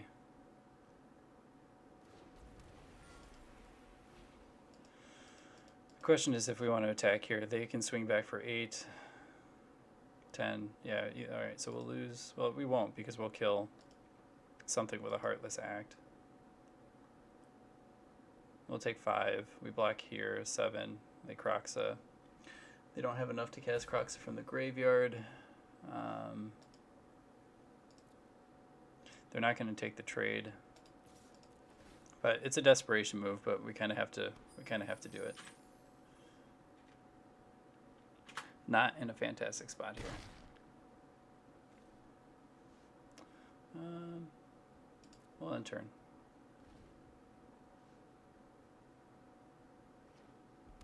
God damn it! Then they hit their second red source. This is just not good for us.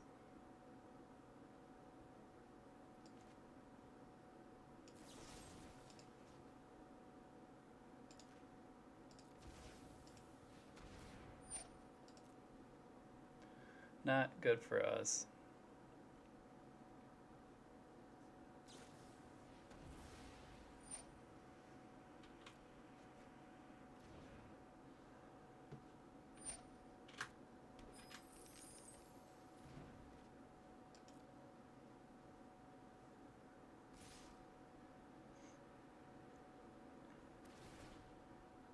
So if we hit like an extinction event for even, we have a shot here.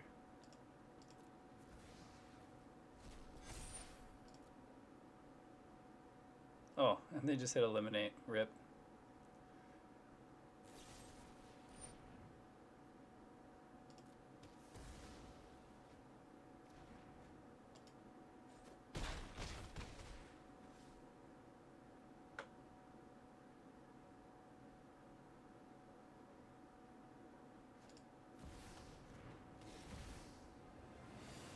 Yeah, I mean, if we hit an extinction event, if we hit an extinction event, we're fine. We just have to hit it.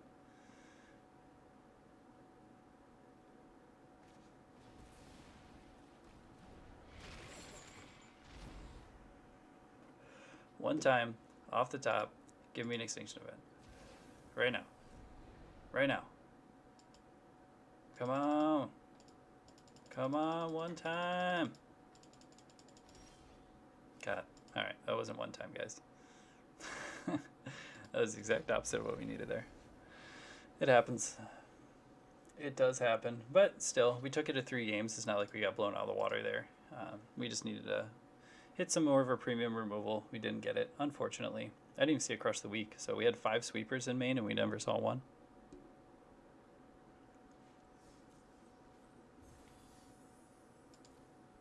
We got a mythic. Oh, nice. Alrun's Epiphany. There we go. So if you want to join in on the Sultai piles, we're working our way there.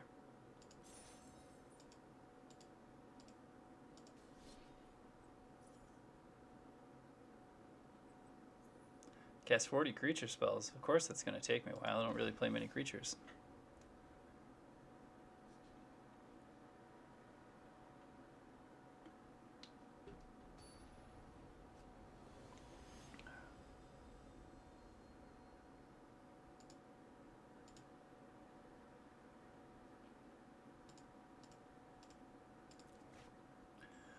Oh, this is kind of bad. I don't want to keep a 5-lander, but at the same time,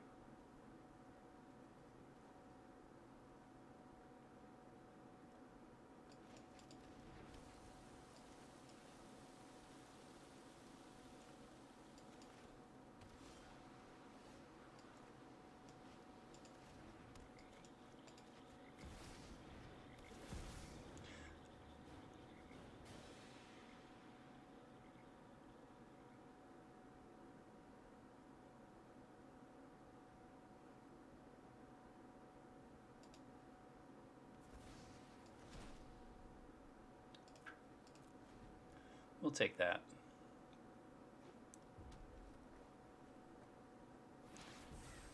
Alright, so they have a 2-mana draw card in their hand.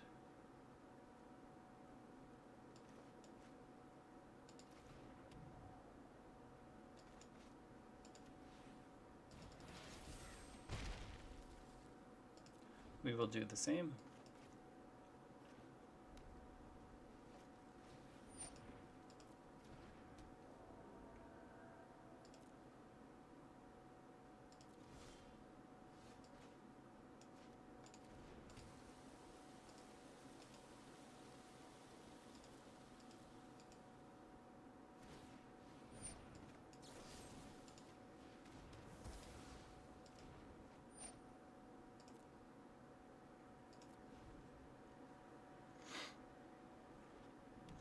Playing the snow deck, though, I much appreciate that. Much appreciated. We'll scry, try to find something a little bit more useful. I think Rider's fine. We have 2 Shark Typhoons here.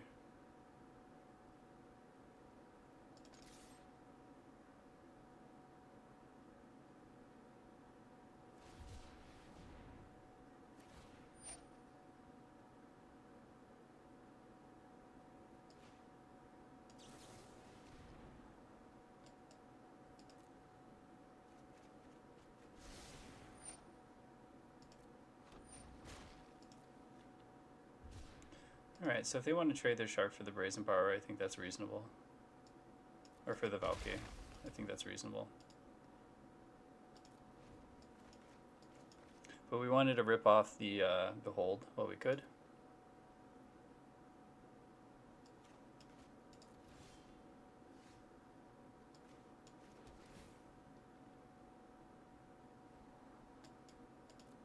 We don't need more lands.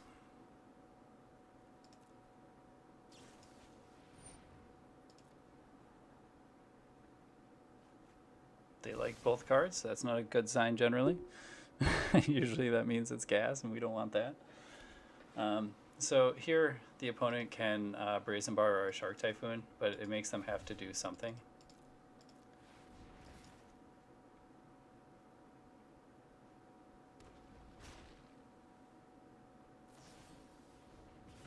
Okay, they have Frostbite. That's as reasonable. Alright, hit a counter spell. That's great.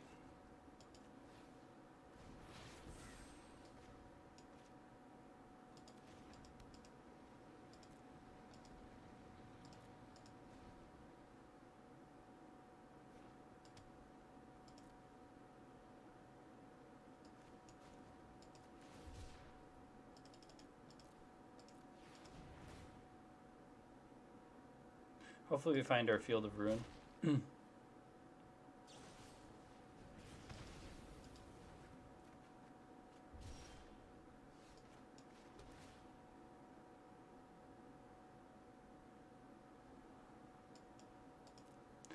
This whole time I realized that I need another black land.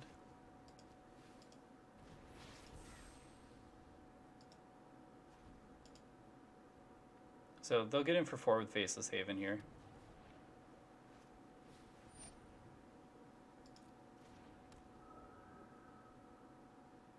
Or not.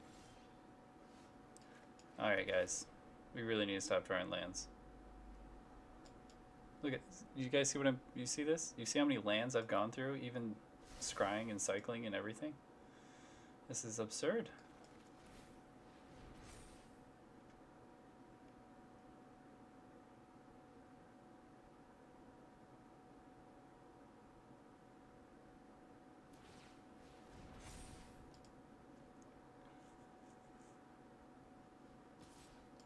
They're not making use of their Faceless Haven, which is crazy to me.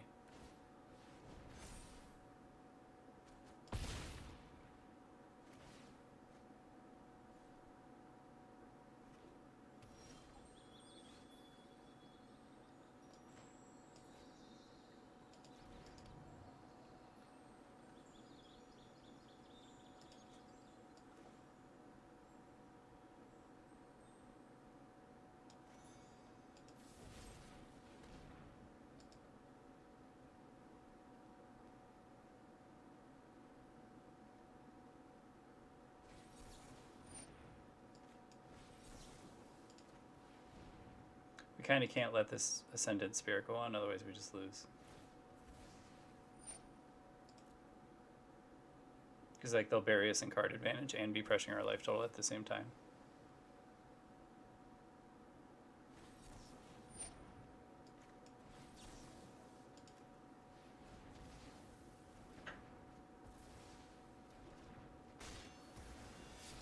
Maybe it was better actually to use Extinction Event there, because then we could have held up Murderous Rider to take care of the Faceless Haven. But we would have more options. We've just hit so many lands lately that I don't know why the opponent's not pummeling my face with Faceless Haven. That just doesn't make sense to me. Like, you have plenty of mana to activate and swing and still hold up counter magic. Oh my goodness. Oh my goodness, all the land.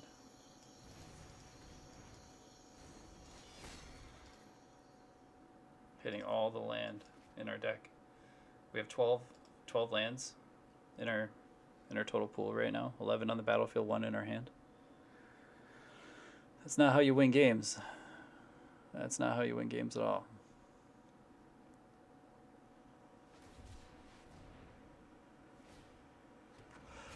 Yep, I mean, that's a real shark. That is a real shark. I don't know why they're not attacking me with Faceless Haven. It blows my mind. I'm going to keep saying it. Oh my god, guys, come on.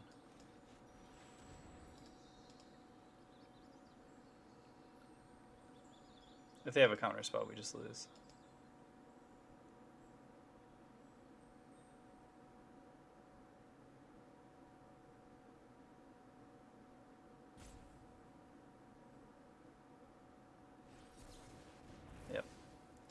hit way too many lands. We drew pretty much mono lands almost the entire game.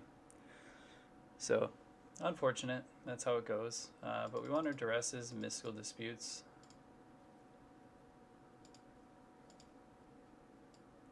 They're probably playing the Kraken as well.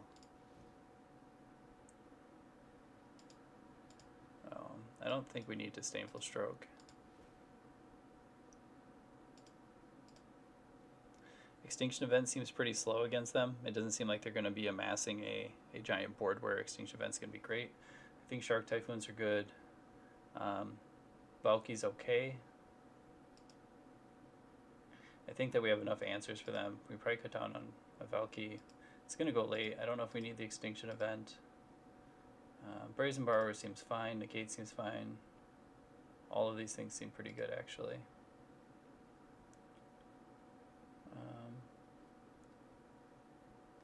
Probably trim on some number, like one Heartless Act.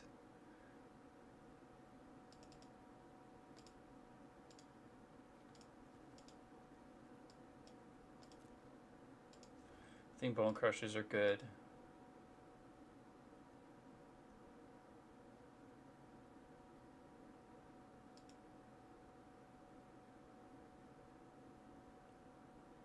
I don't know if we need, well, yeah, we want instant speed. We're going to cut one Giant, one Dragon, one Behold. We're going to trim around the edges because all the cards that we have are very efficient or effective against the opponent.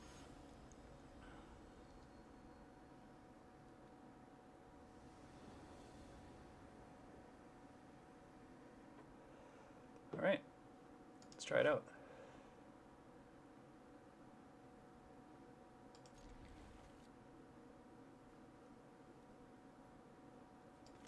Lean on the Mountain. We could also be playing snow stuff in this deck too, right? Like we could just be playing like snow basics for Faceless Haven or something, but I don't think we need to.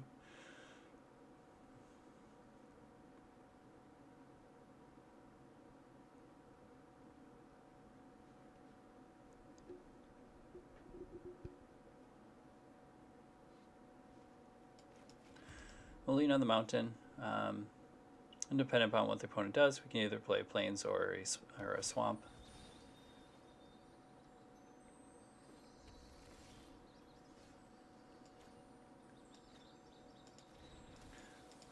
Foretell the Behold the Multiverse.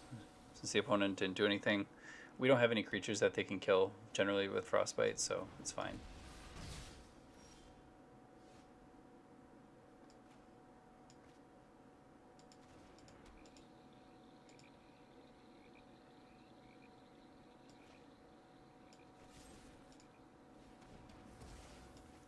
I'm going to kill that before it gets counters on it. We need to hit one more red land, which we can do with Field of Ruin. So hopefully they play like a Faceless Haven. We can kill the Faceless Haven with Field of Ruin.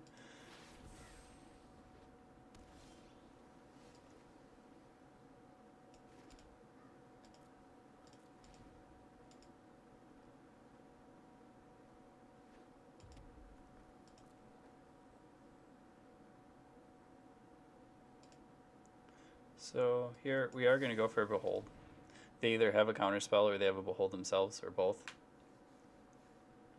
But I'm really just pocketing that we hit a red land here.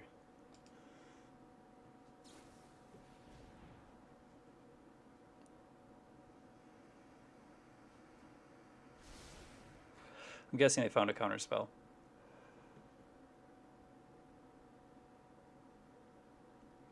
The opponent has to ask themselves if they want to tap out against this deck. Alright, so they did. Come on, red land. Nope. So we get punished there.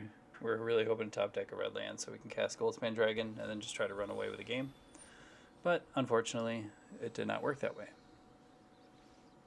Sometimes it doesn't work.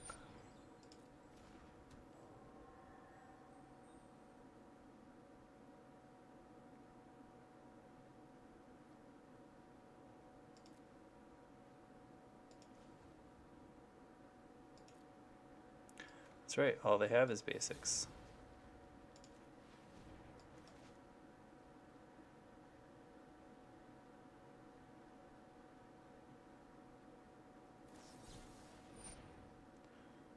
Right, they want to rip and negate.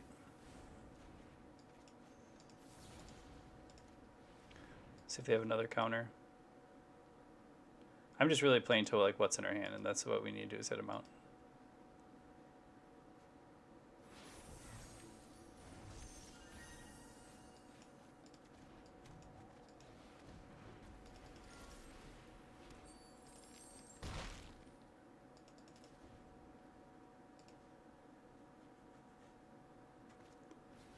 Oh, touche, salesman.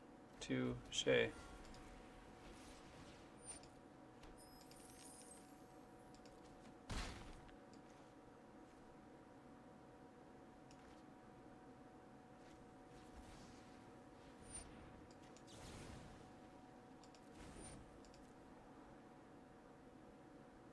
We want them to resolve that first because us not playing the Brazen Bar might change their game plan.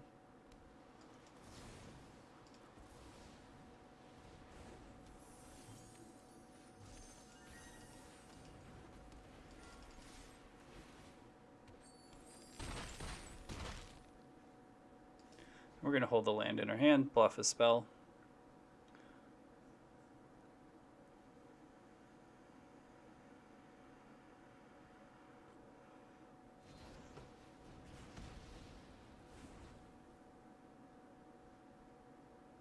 Unless the opponent has a way to deal with both of our dragons. So they can pump this one time to a 2/3. Of course, now we're just going to hit all lands.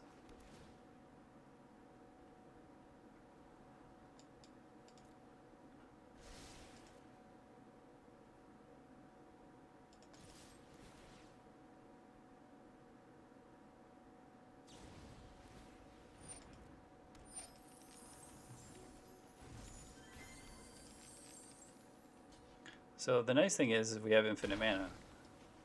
The not so nice thing is we have nothing to do with all of our infinite mana. So we're bricking a lot on lands here.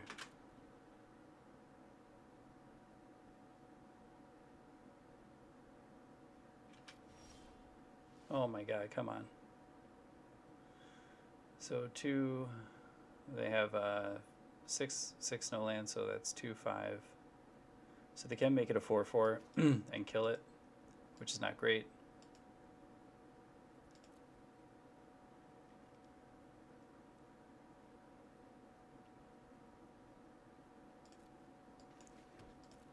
Fortunately, we have to end turn here.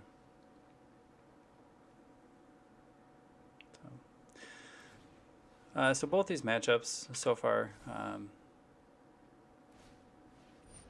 they haven't been bad. We're just hitting a ton of land, and that's not what we need, obviously.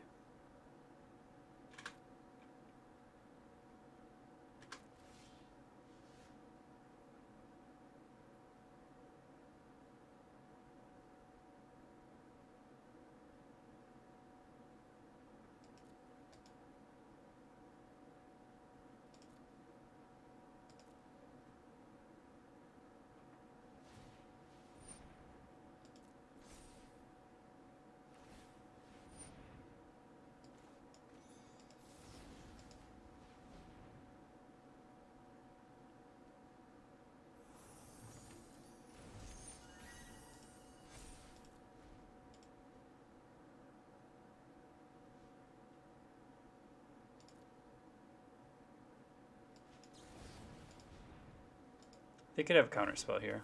They don't. That's fine. Bone Crusher. Yep.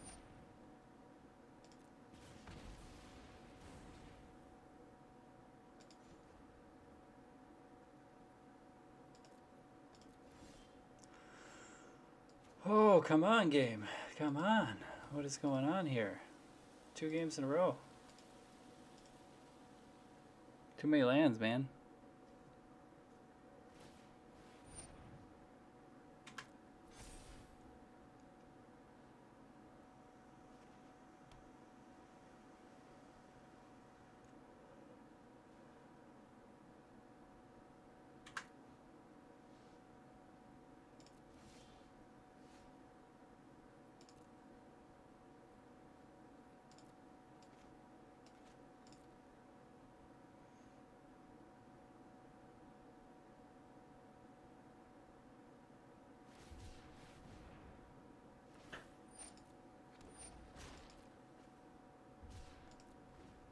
At least we hit a Shark Typhoon, so it's something that they can't counter.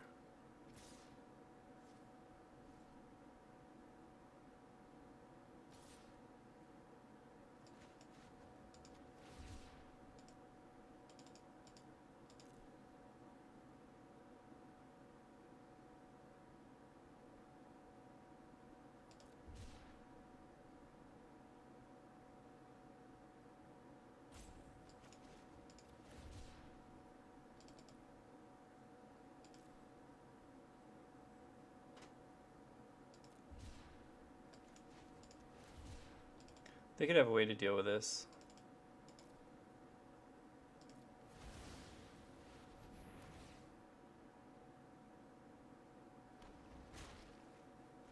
Oh god, and we draw into another land. Come on.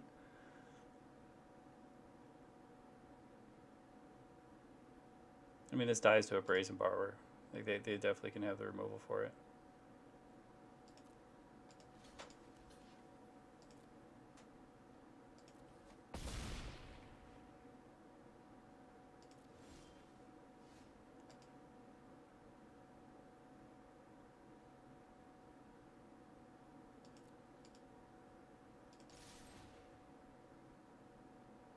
I shouldn't have attacked with a dragon.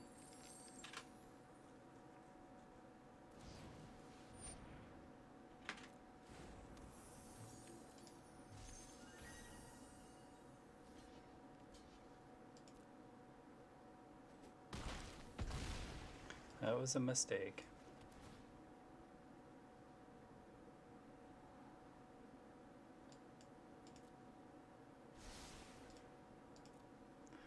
But the real issue here is we're just hitting way too many lands.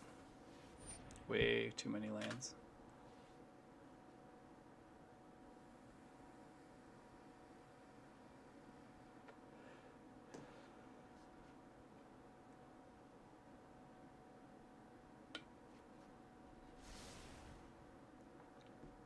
Hopefully this isn't indicative of how my games are going to go this evening. That would not be good.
Opponent's wondering if I have removal for the Ascendant Spirit if they dump their mana into it.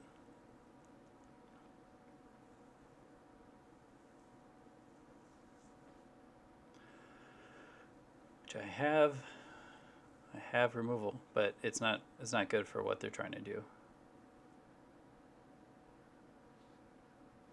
Because they can just play.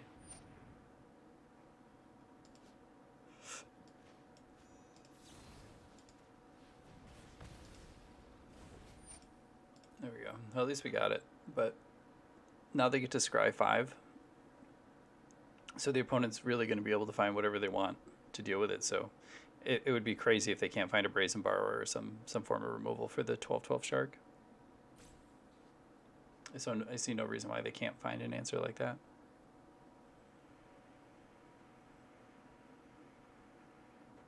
I mean, they're scrying 5, drawing 3, +1 on their draw step.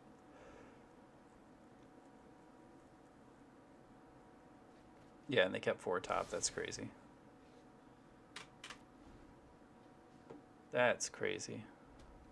I don't think that we're going to resolve another spell the rest of the game.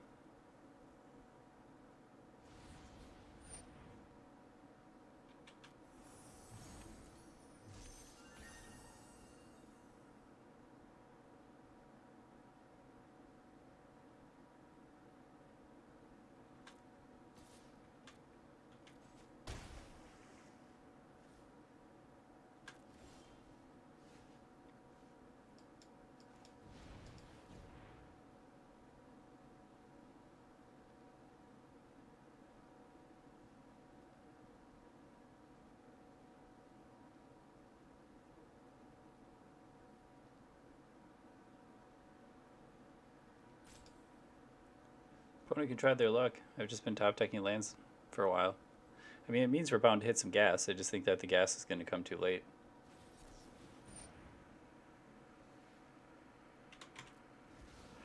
Rewind's good. It's a sweet card. Just going to try to jam stuff. We're in a very, very losing position. Yeah. So they got it. Unfortunately, in Magic, if you draw, 6, 7 lands in a row, you're going to lose most of the time. And that's what happened. But variance, it happens. You just have to take the losses when they come.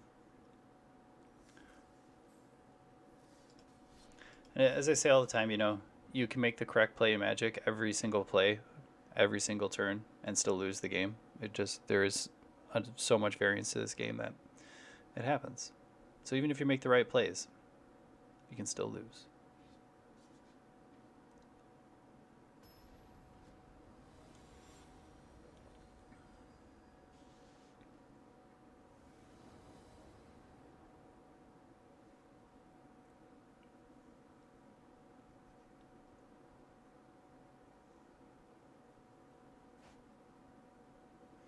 Right, this is a good hand. We have counter spells, early interaction, Goldspan Dragon, and a Temple. It looks like we're playing a Yorion Pile, so we know how these matchups go.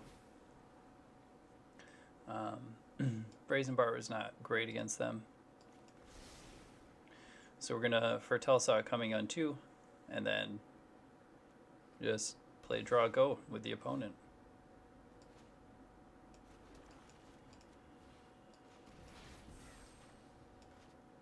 We have our second red source for Dragon with the Blightstep Pathway.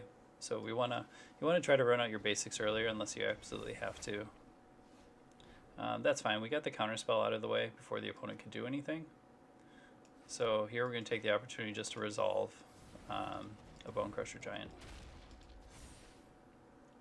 They can take my Eliminate or Heartless Act. I'd probably take Heartless Act if I was playing their deck. I think Heartless Act is better against them. And they could have... Alright, they're drawn. I figure they might have Binding of the Old Gods to remove Bone Crusher Giant, which is a reasonable play, but they can still cultivate here.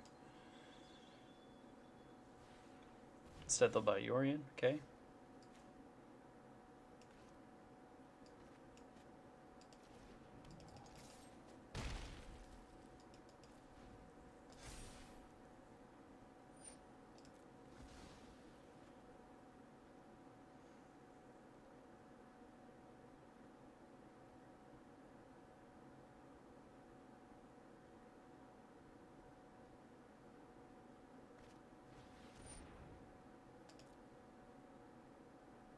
That's fine.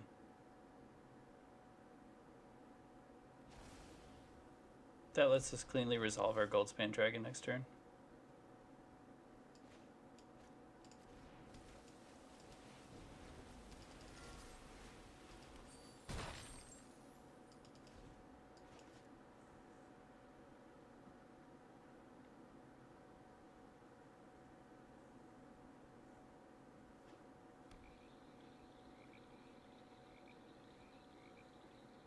If they hardcast Yorion, it is tempting to use Extinction Event on him, but it would also kill our dragon.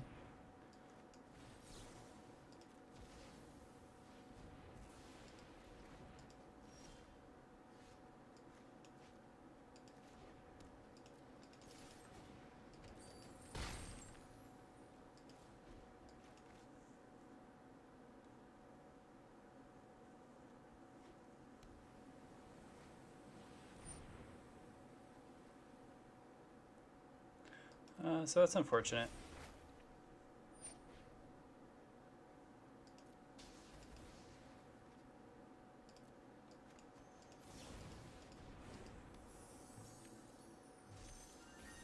Maybe they have removal for this too. Okay.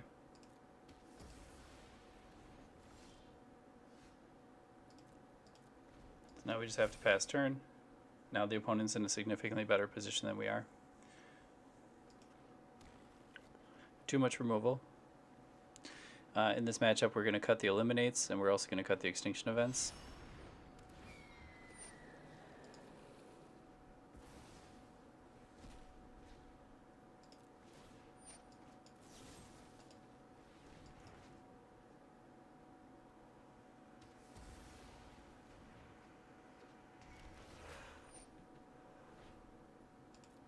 It's fine.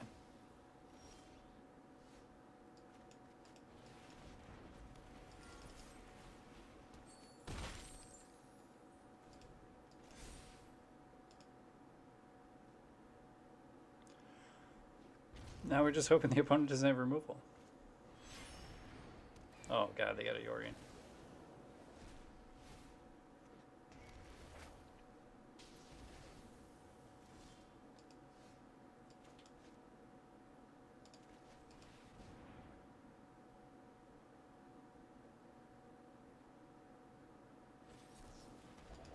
Just rocking main. Rocking the negates. That was ballsy of me, but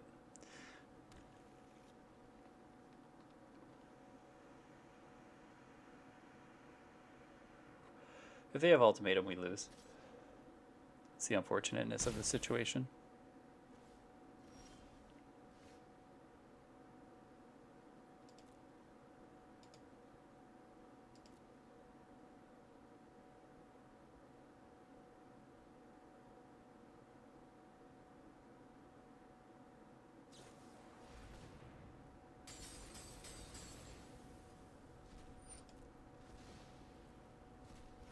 So they must be satisfied with their hand. They opted to gain 3 life rather than drawing a card. So my guess is that their hand is primed and ready to go.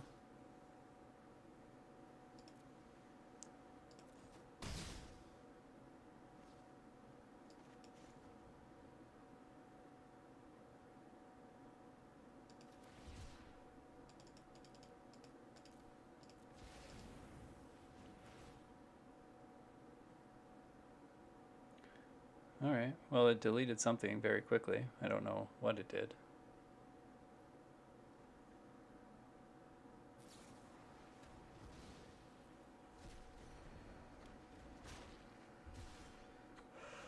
The lands are real.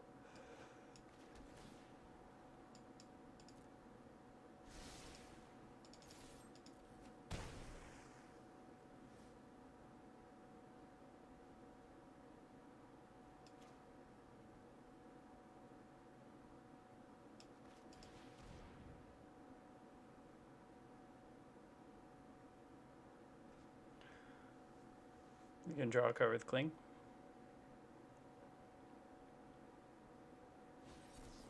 Nope. Comes down to this, folks. Oh my god. They just have infinite binding of the old gods.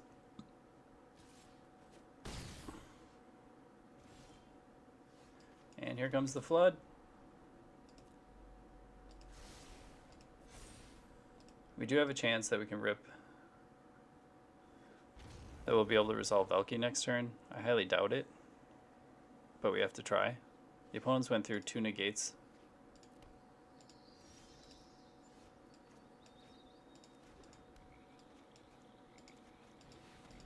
If they have a third one, they have a third one. Oh my god. Opponent's got the perfect hand. Oh man. Last card in hand and it's a negate. Get out of here. That's why these matchups get better for us post-board, because we bring in our Mystical Disputes and we bring in the Disdainful Strokes and the Duresses, which takes care of most of their deck. So if they had another counterspell here, then we're definitely screwed. You got Nugan. Seems reasonable.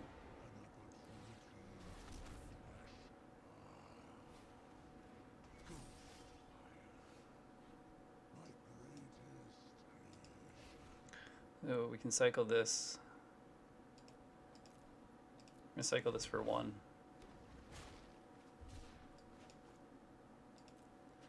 And we can't do anything here. Damn, if we were to cycle for 0, we could have cast this, but then we would still die. Yeah, we would still die either way there, unfortunately. Like I said, game 2 is a lot better matchup for us. That's why sideboarding is a crucial part of the game. I feel like playing best of one kind of gets you acclimated with, like, you're just playing a bunch of different decks, playing your deck really, really fast, which is good. But I feel like playing best of three is really like the best way to get all of Magic, the understanding of Magic in one shot. We can cut these eliminates. We can cut. Brazen Borrower is not great. And Bone Crushers are medium. So, like, learning how to sideboard, like most competitive tournaments you're going to play in are going to be best of three. So if you don't completely understand the opponent's decks and what they're trying to do and what your sideboard in your deck is going to be, then you're at a huge disadvantage. So I really recommend playing best of three as much as you can to get used to sideboarding and figuring out what's good and what's not. I think we can keep this. We can actually just lean straight on a turn 1 duress.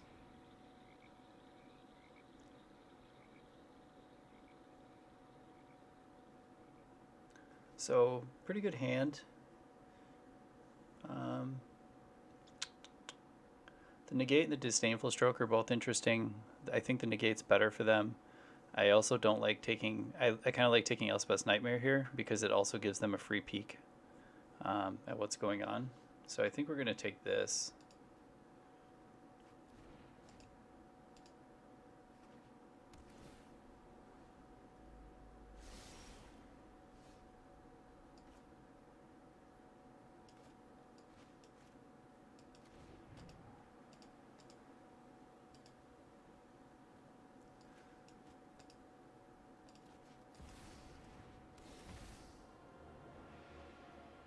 This allows us to put pressure on the opponent early.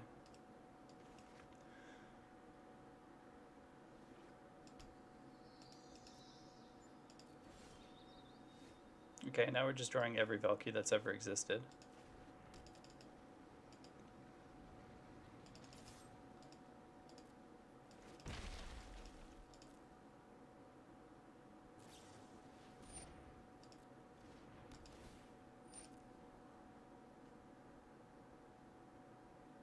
Interesting thing that it makes sense in a way, but at the same time I kind of dislike it. If you get a look at somebody's hand with like a duress or a Valkyrie in this situation, and then they foretell a card, you lose visual on any other card that they have with that, which I think is a big bummer. Because it should still be known information, but it kind of makes sense because they're like, well, we foretold the card, we're not going to show you which one. But if I was playing paper Magic, for instance, I would have that information because it would be written down. Now, yes, I can write it down here, but the goal of Arena is just to be like a pretty straightforward, user-friendly sort of interface. And if they deny me that information, that means I have to start keeping track of it outside of the game, which I shouldn't have to do.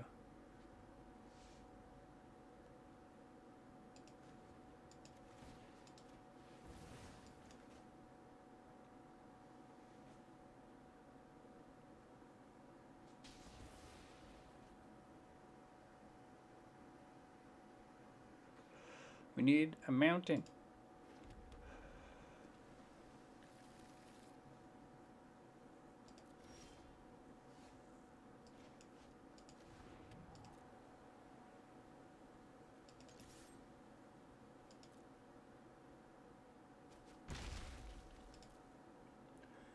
So just keep putting pressure on the opponent. If they buy Yorion, we can then play a second Valky and then take said Yorion.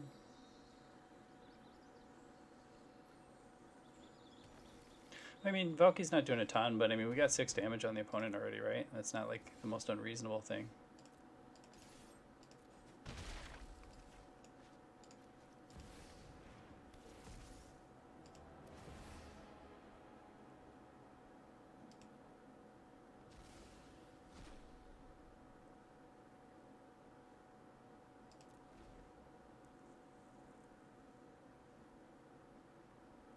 The only downside here is the opponent has Binding the Old Gods plus removal, because they can dispute this. So there's no point in us countering that.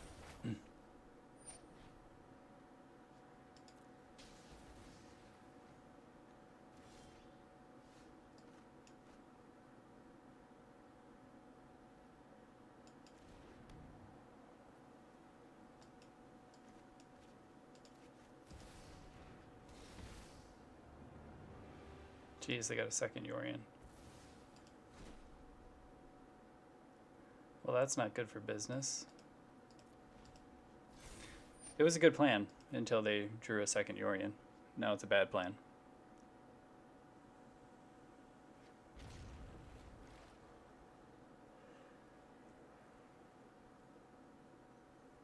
But we kind of have to hold this negate for Ugin. You can't jam this because they can counter that.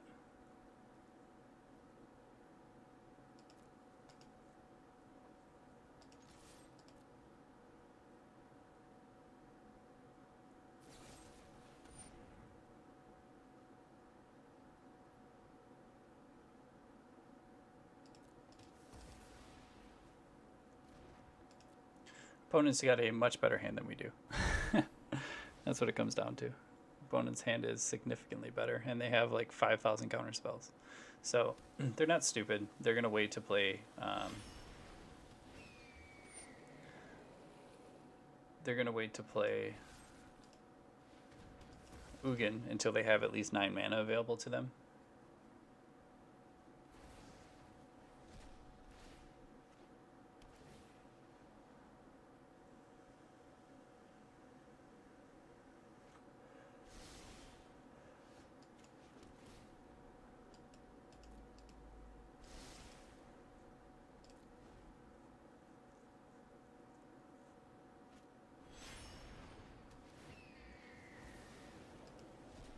Opponent's in full control mode now. I don't mean by holding the control key, but I mean in control of this game. They're pretty much in control of it.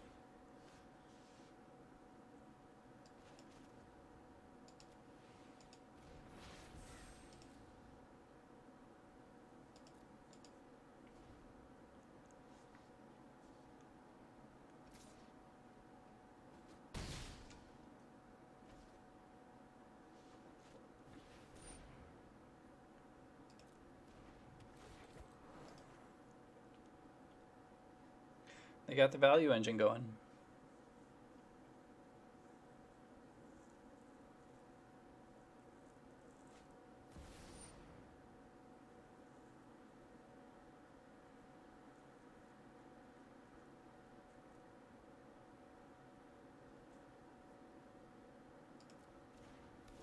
Can't do anything about that. We could counter it with Saw It Coming, but then they'll just counter it with the Mystical Dispute, and that's not the card that we need to fight over. Though if they do transform that into the dragon, we probably just lose.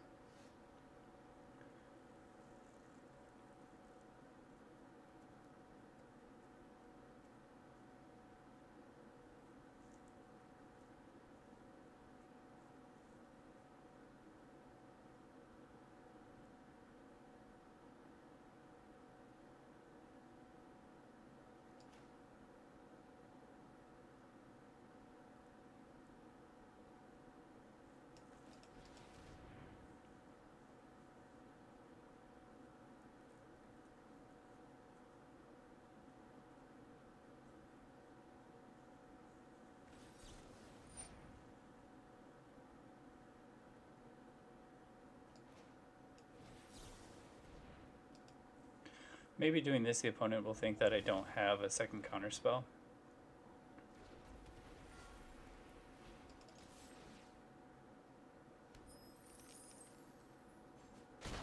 But they get their own Goldspan Dragon next turn, so we'd probably just lose here anyway, because then they have enough mana to hold up counter magic plus cast Ugin, which is not good for us.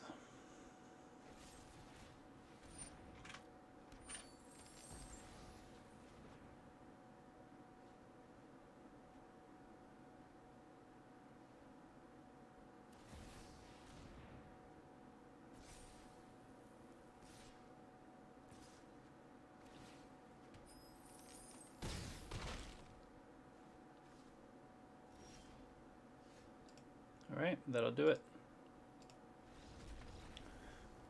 Wrong spells, wrong time. That's where the Sultai deck has a little bit of advantage on us too. They have a better card draw engine than we do. Our only card advantage that we have is the Cosmos, or Behold the Multiverse. For some reason, I keep thinking of Glimpse instead of Behold, which is something I want to address in the deck too. I would like to get a little bit more card draw in here. I just don't know what the appropriate thing would be to do so. We have Shark Typhoons. Maybe going back up to 4 Shark Typhoons helps. But other than that, I'm not sure what we would bring in necessarily that's efficient for us to draw cards while like progressing our game plan. Because we have enough in here, I don't want to cut something out that's good. Does anybody know of like the only thing that comes to mind that I would actually like is Maze Mind Tome. The reason I like this card is it costs 2 mana, so that's fine. Like there's a lot of times on turn 2 we're not doing a lot. We're either foretelling something or just holding up anyway. So if we resolve a Maze Mind Tomb, it goes on theme with everything else that we're doing, where it's all 2 mana. So it's like if we don't have to counter something, if we don't have to remove something, then we can just drop down, spend the 2 mana drawing a card with Maze Mind Tome. Plus it also pads our life total a little bit, so it helps against a little bit more aggressive decks. It's about the only other reasonable card I can think of. I could cut like either like a Murderous Rider, a Brazen Borrower, maybe go down to 3 Valkies. Something to that effect. For a couple tombs. Let's just try it. Let's go to 2. Let's go to 2 and 3. We have a lot of removal in the deck. And let's jam in some Maze Mind Tomes.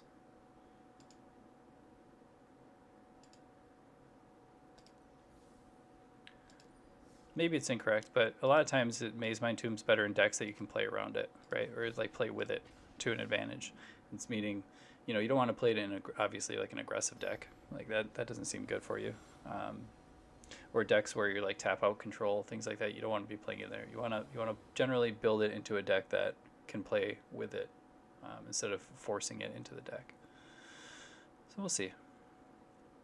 We'll try some games with it. But again, for us to get an accurate gauge on whether it's actually doing its job, whether it's good in the deck or not, you have to play more than a few games. Like we won't be able to test the effectiveness of that card today. Like it's going to have to be something over a large span of time. You always got to consider your sample size.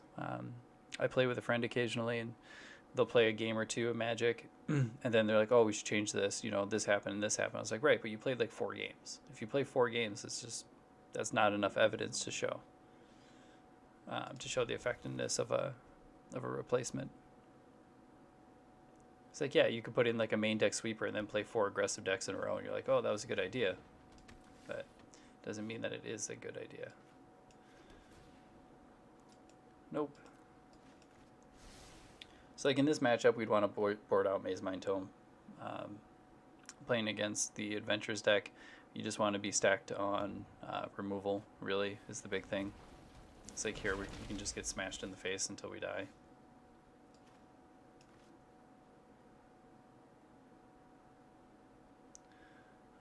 I would like a black land. But here we're going to have to like borrow the Brushfire or something.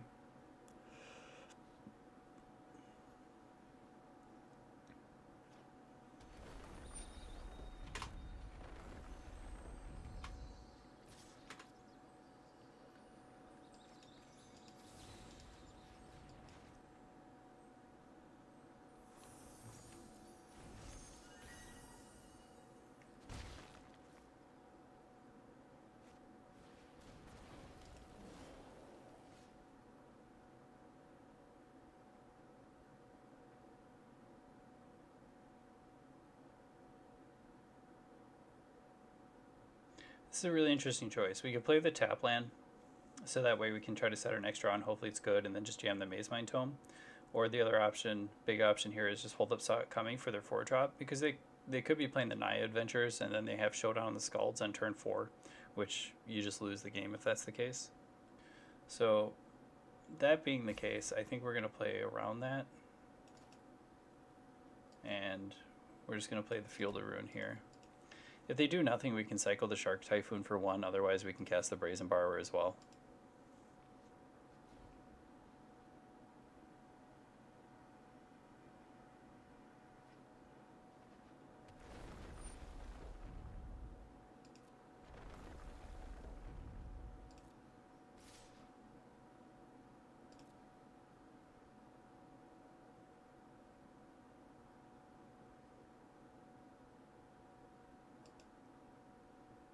The smart thing for them to do is definitely crack the passage, right?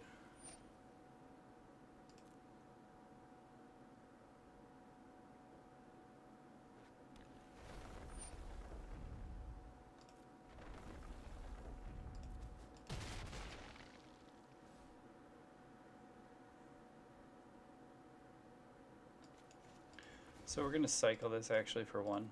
We want to find a sweeper,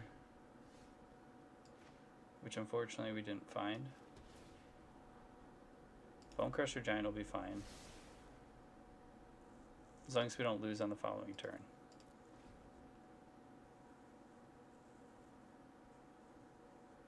I'm sure they're going to hit their land drop, right? That just seems like the normal thing for them to do. Green red, so they got another Brushfire Elemental or Scavenging Ooze. They don't. There's no creatures in the yard, so they can't get value off of that.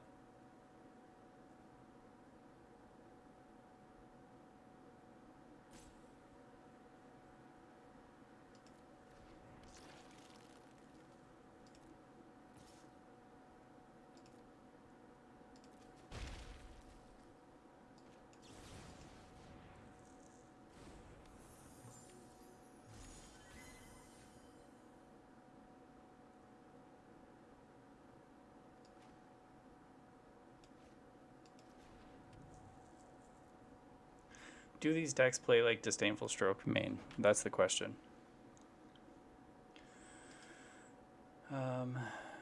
If they do, and we play Goldspan Dragon, we lose. If they don't, we're in a pretty good spot. So, risk versus reward, it's there. I think we're gonna jam it. If they play Counterspell, I get blown out, and that sucks. But it's very odd for decks like this to play Counterspells.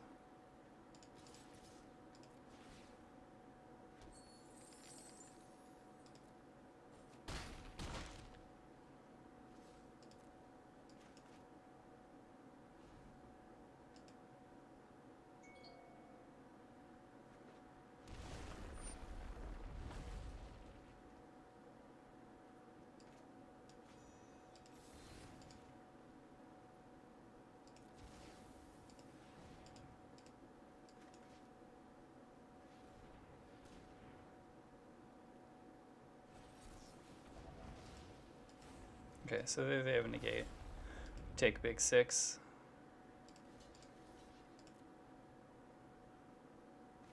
Yep, they have the cleave. That's GG. So they had it. They had to have the answer, and they had it. They had both of them. They had negate and Ember Cleave. Regardless how we blocked there, we would have lost. So we want the extinction events. That's really quite it. I can't imagine that they play too much. Like this is Greed City here. I don't think Teamer needed or Gruul or Adventures. I don't think Adventures needed counterspells, but they found a way to put them in the deck.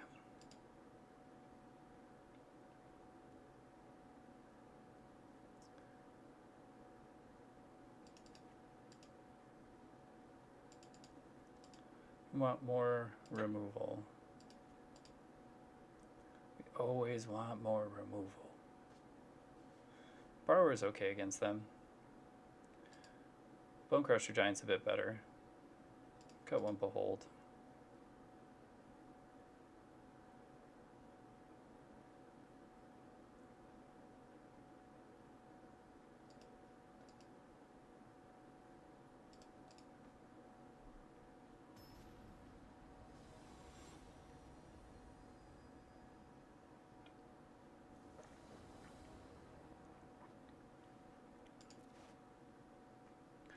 Alright, keepable hand.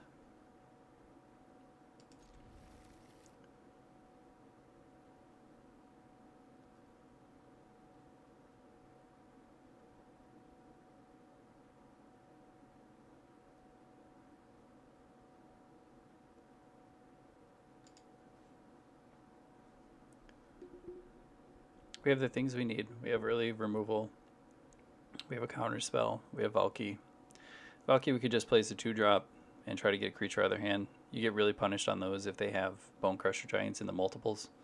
Generally, if they have one, you just take the Bone Crusher Giant, you're fine. But obviously, if they have multiple Bone Crusher Giants, you just get blown out.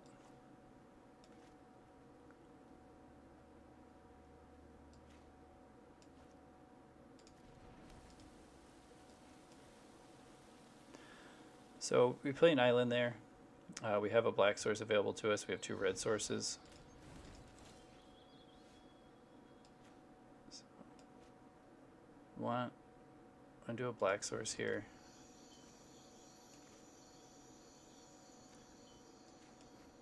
So we have plenty of removal, so we're going to take the opportunity to try to see what the opponent has here. Brushfire Elemental is fine. They can't cast it next turn. They have a Goldspan Dragon and an Edgewall Innkeeper. We have an answer for all of these things. So it's pretty close here. I think we just take the Innkeeper.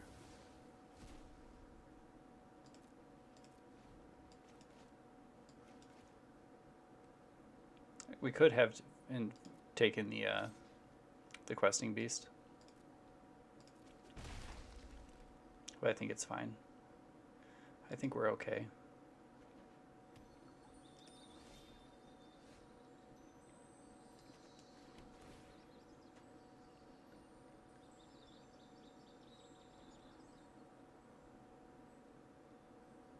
Typhoon's fine.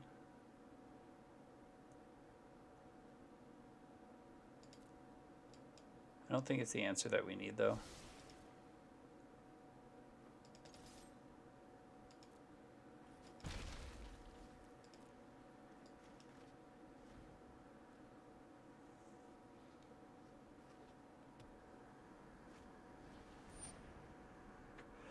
He's brushing with fire.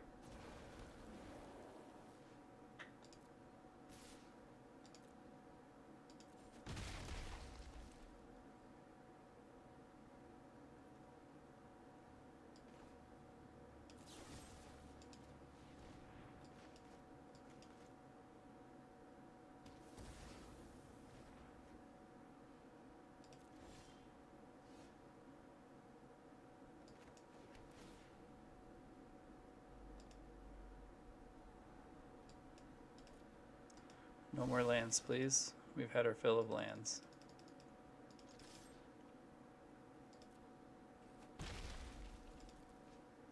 We can let them resolve the Questing Beast and then kill it with a Heartless Act. We want to counter the Goldspan Dragon is what we really want to do. They can also resolve their Lovestruck Beast this turn, if they so choose. If they have a 4th land, obviously the mana efficient play is to resolve Questing Beast.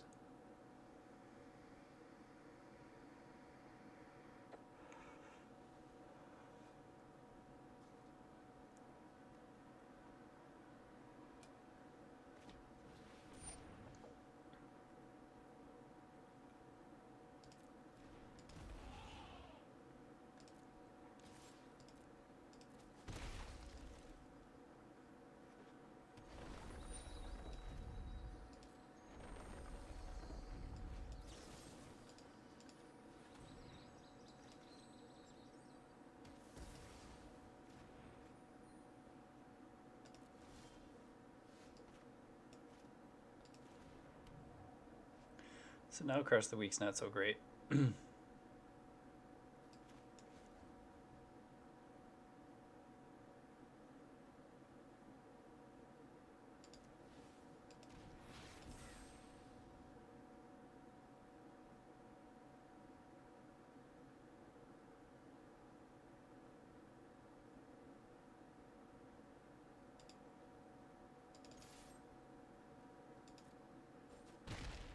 Right, so we've tied the race up. I mean, all they have to do is not attack, and then we can't. So, I mean, it makes sense, though. Them pecking down each turn is more proactive for their game plan, and not mine.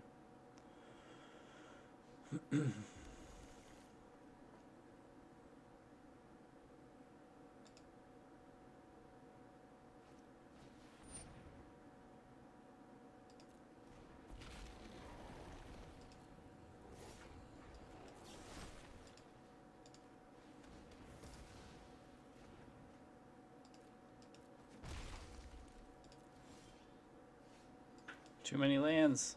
Not what we want.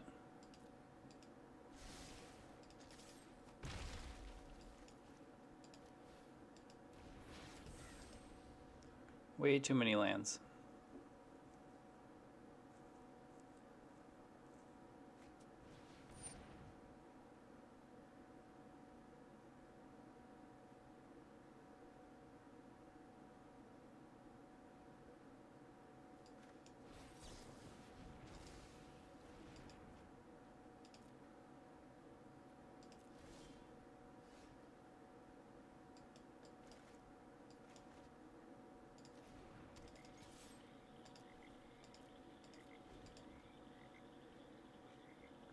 Now they're going to rip a land off the top and slam Goldspan Dragon, then we lose.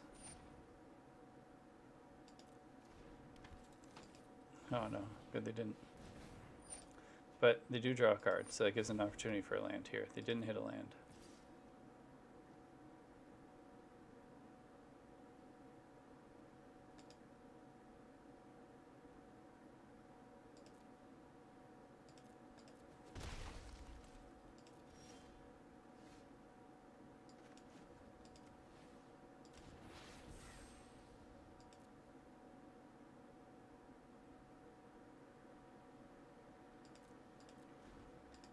Perchance was correct to block there.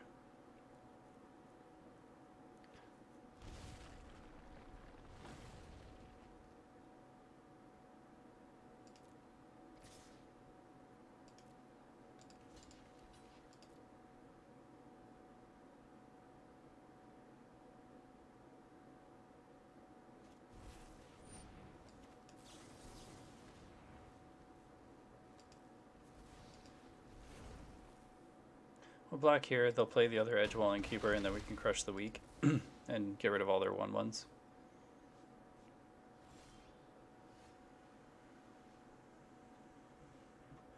Or not.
Nope.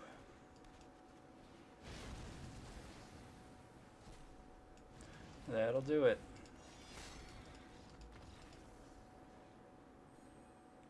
That will do it. Damn. Sometimes you go up, and then sometimes they bring you back down. Happens.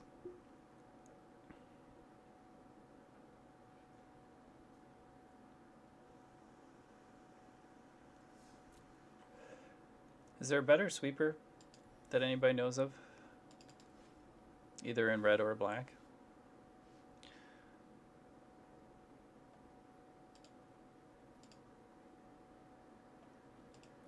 Whoops. We don't want to do lands when they're not collected.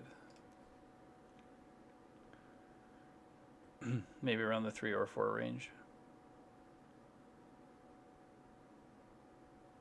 Because I feel like Crush the Week's an average answer. It's not like the answer that I want, you know? It's like, okay. So if there was a better one, that'd be great. But I don't think that there is, especially in Standard. Historic is totally different, you know? Historic, I could find tons of things.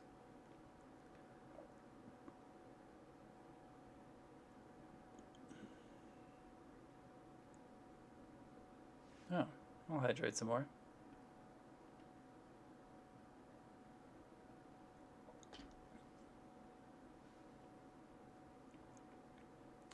I have to take a bathroom break here in a second. We need to find the answer, much like Zelda or Link found whatever was in that chest.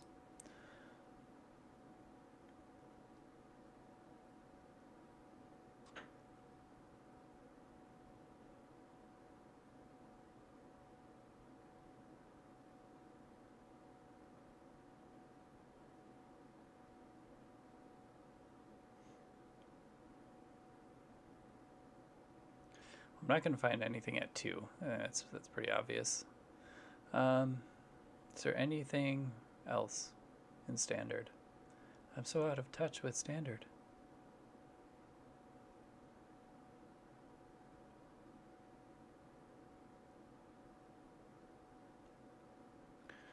I don't think so. I don't think so, folks.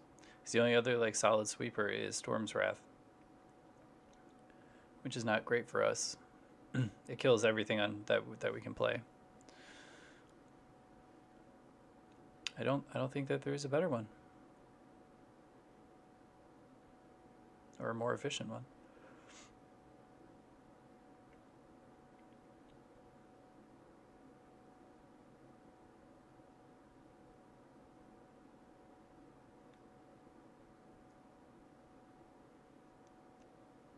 Nope.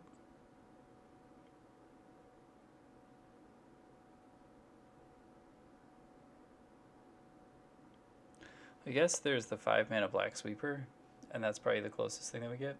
It's Blood in the Snow, but I don't really play Blood in the Snow. But Shadow's Verdict, I think it's called. Yeah. Like, this is probably the other good option that we could have. I mean, obviously it's more expensive. We would prefer something like a turn 3 sweeper. But this at least is also the answer to the Rakdos decks. And it answers almost everything that the Adventure deck is going to play outside of like your Goldspan Dragons and your Questing Beast, which we have spot removal for and counter spells. So maybe that's the right thing. Maybe let's try that.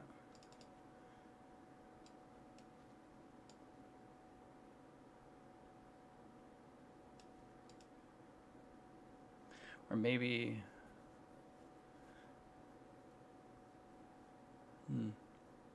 maybe we still do put a Crush the Weak in here. We'll see. We're trying things.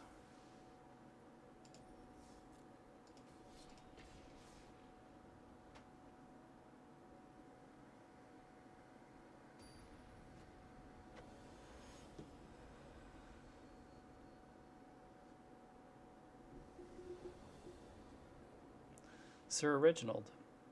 Let's do it.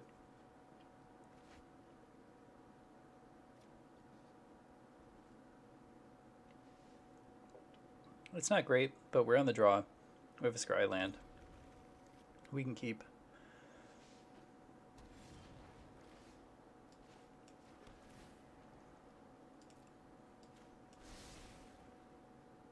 Probably playing Adventures again. Yep. Or just straight Gruul, one of the two. Yeah, Adventures. Makes more sense.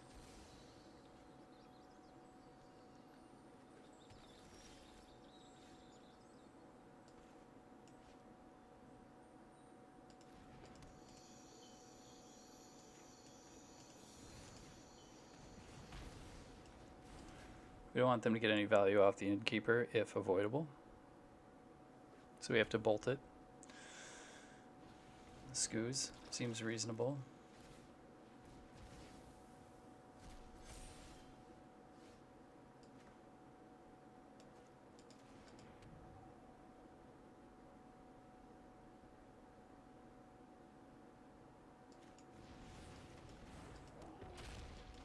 Throw out the Bone Crusher. It blocks Scavenging Ooze just fine. If they have Frostbite, they kill it, which is unfortunate.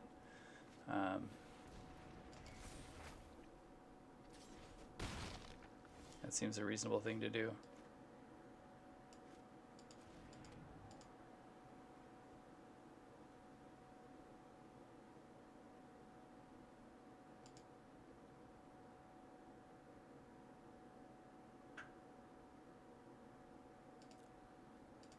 We'll pass turn here. We can hold up Heartless Act and Brazen Borrower.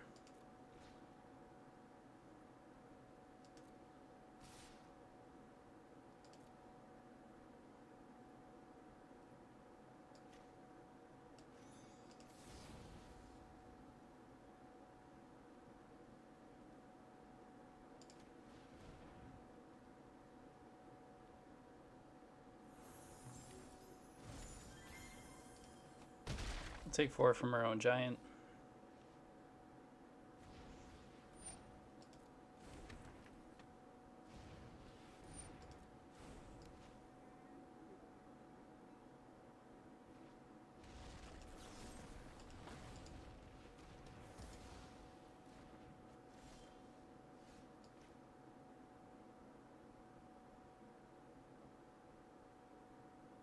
So the downside here is we don't want to attack with Goldspan Dragon because the Akroan War says each tap creature deals damage to itself equal to its power. So we don't want to play that out because that's not going to end well for us. So we're going to play the Maze Mind Tome.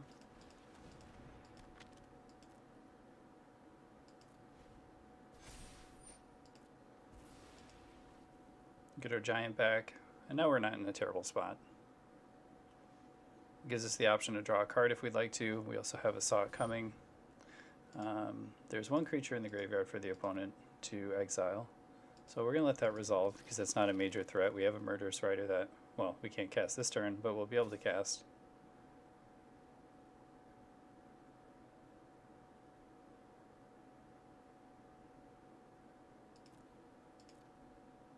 That's fine. Take 1.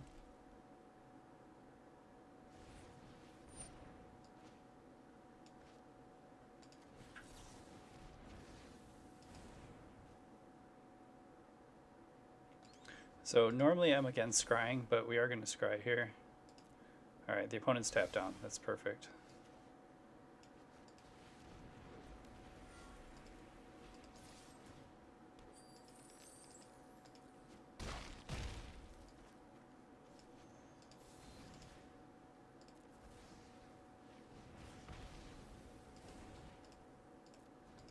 Okay.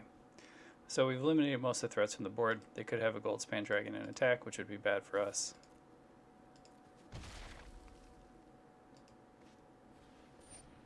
They have a Eddy. And I imagine another creature to draw a card off of Eddy.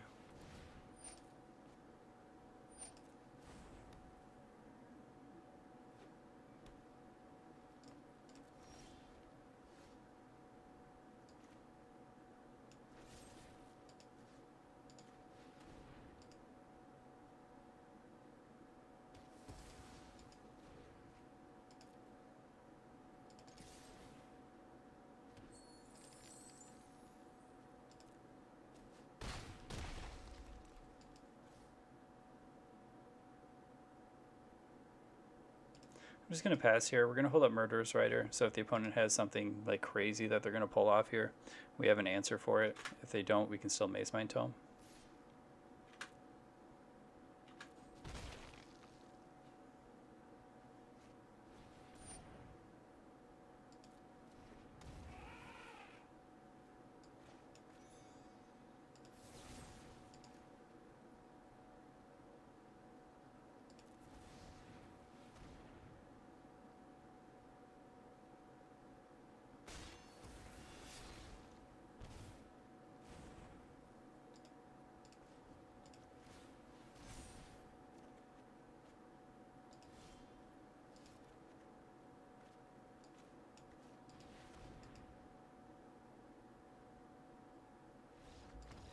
Okay.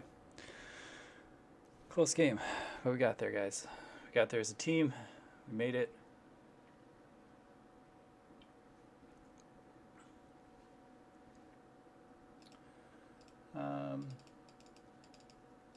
Something like these.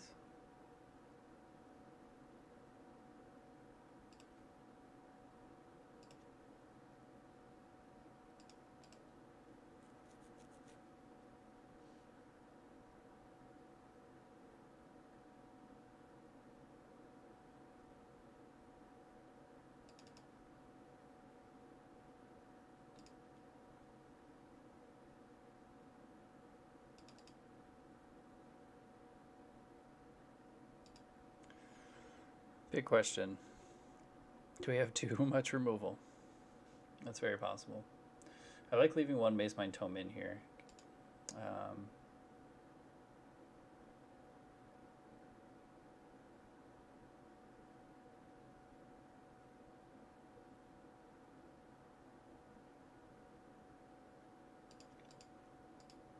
Go down one borrower.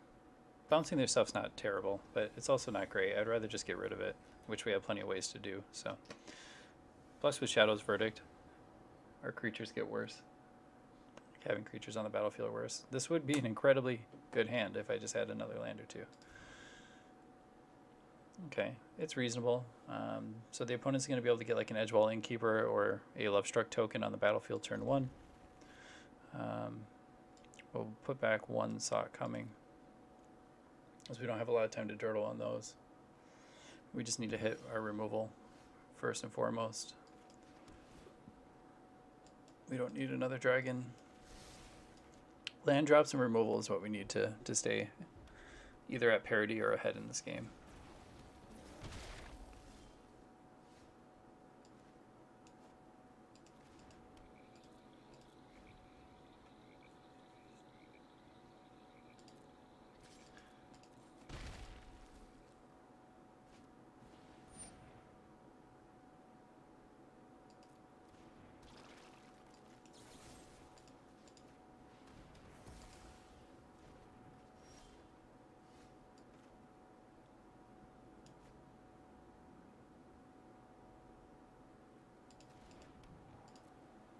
So that was a hard choice, either playing it as an island or a mountain. We wanted to play it as a mountain so we have double red for Goldspan Dragon, but I think having the ability to counter something up is more important right now.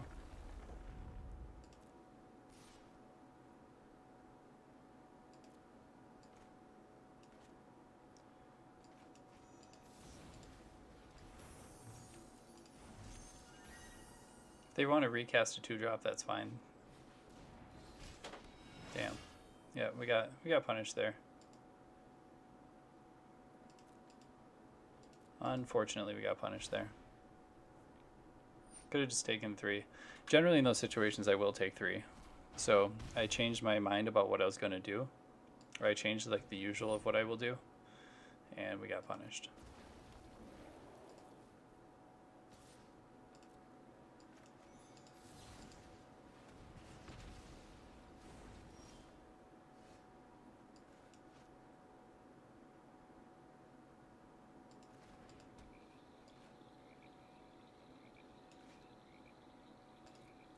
We're going to pass turn here. It'll give us the opportunity to resolve Brazen Bar if we need to. Otherwise, we can still counter Heartless Act or Murder's Rite or something. We can race this Clothis if we resolve our Goldspan Dragon.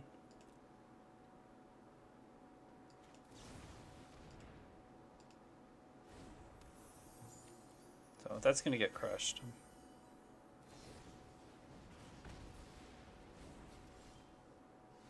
So we didn't get to resolve the dragon on 5.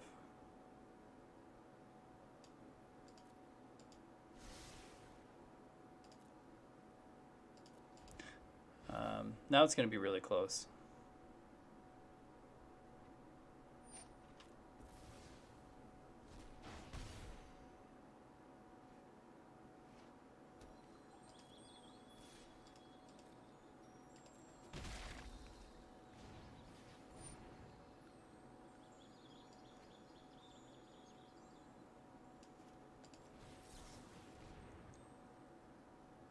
Can't let the opponent get more pressure on the board.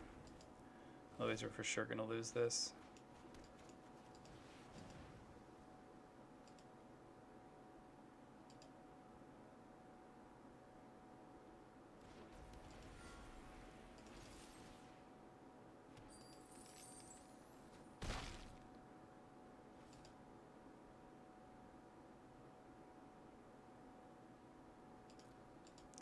I want to play Bone Crusher Giant here so we can accelerate the clock and make sure that we can outrace them. But the unfortunate part of all this is if they have a Goldspan Dragon of their own, we have to have an answer for it, otherwise we lose.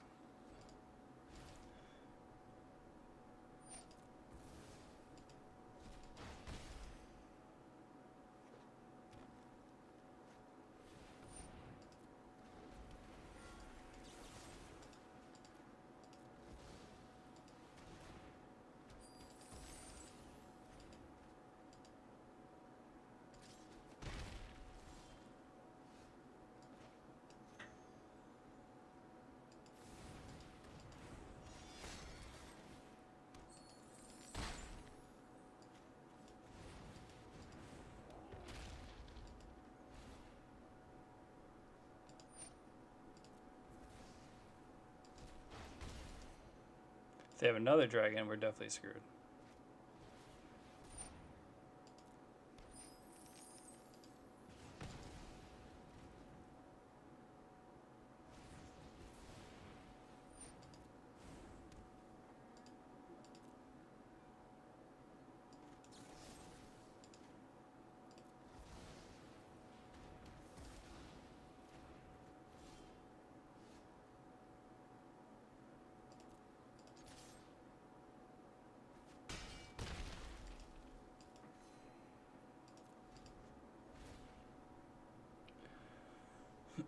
The race is real.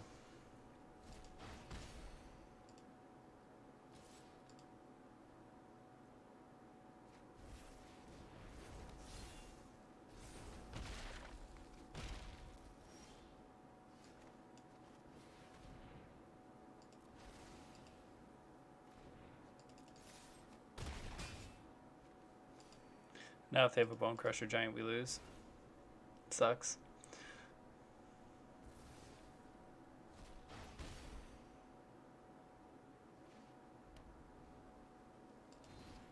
Yep. So, in lieu of them having the Ember Cleave, it would have been right to Extinction Event on the previous turn. However, we did not do that, and then we lost. So, goodbye, everybody. I've taken off, got AJ. to go. Gotta leave you all behind and face the truth. Well, if you got to get going, or if you just wanted to hear Queen, not sure. Yeah, sounds good. I appreciate you stopping in and spending your time with me. It means a lot to me. Thank you. Hopefully you have a good rest of your Friday, and hopefully you have a fantastic weekend as well.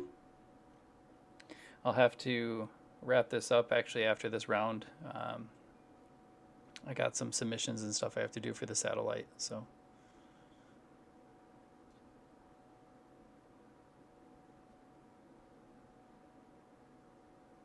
I was kind of hoping to have a little bit more of a hold on my sideboard, my whole sideboard for the tournament, but experimentation. It's still really early in the format. A lot of people are playing a lot of different decks. There's a lot of different things that you can do, variations of the same color decks. So yeah.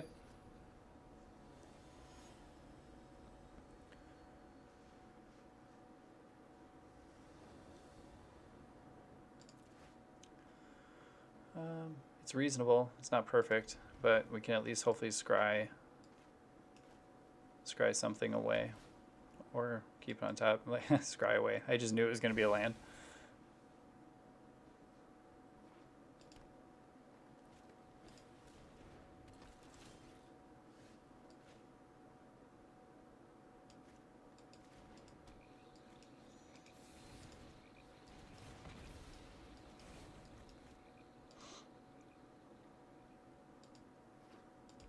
Brushfire Elemental.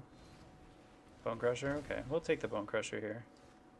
That allows us to play a Temple, keep that on top, and we can foretell that. So at worst, what they're going to do is cast a Brushfire with a Fabled Passage, or they just hard cast a Bone Crusher Giant.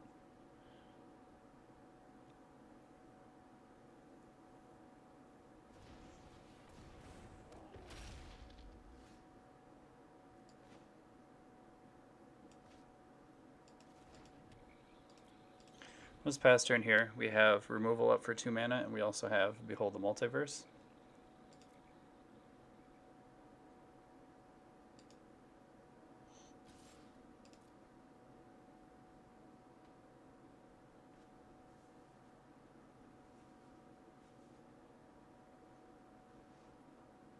They could have a Clothis that they resolve here too, which would be bad for us.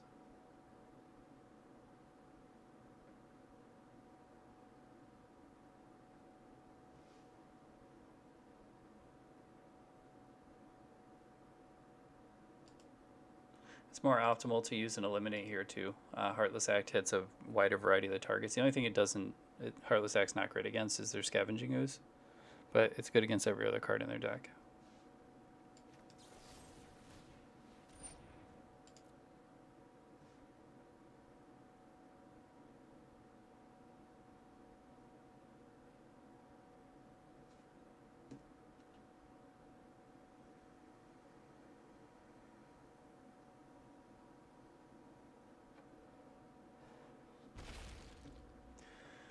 crushed.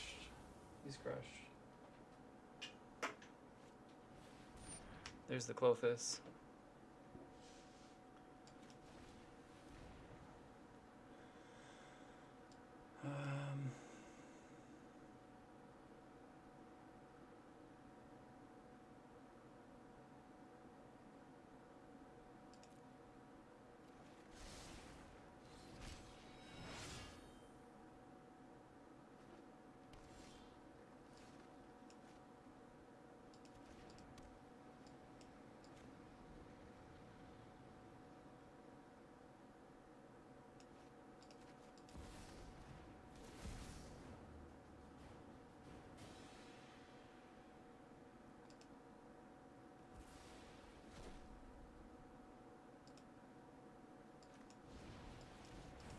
So we know that they're just going to remove Valky from us anyway. With their Soul Scar. And they'll take their dragon back. But at least we have an answer for the dragon.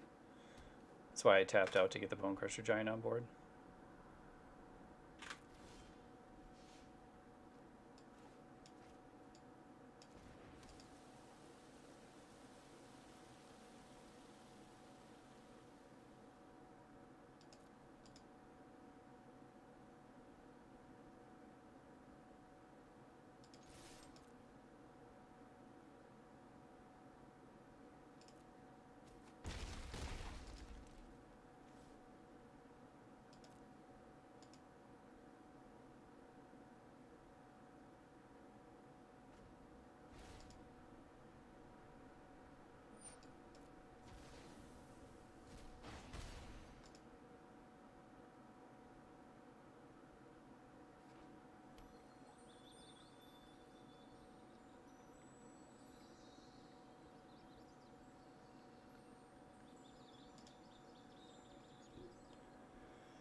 Tough stuff. We need some good draws here if we want to get out of this.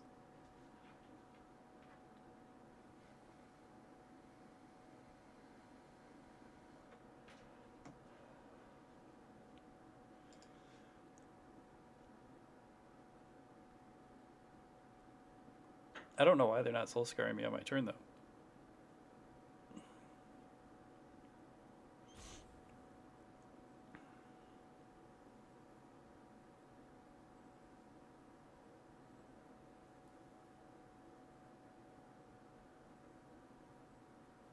It's like now is as good a time as any. Because even if I change the gold or Valky into the Goldspan Dragon in response to the Soul Scar, it was already triggered, so it wouldn't matter.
And now they'll Soul Scar. That makes sense, but...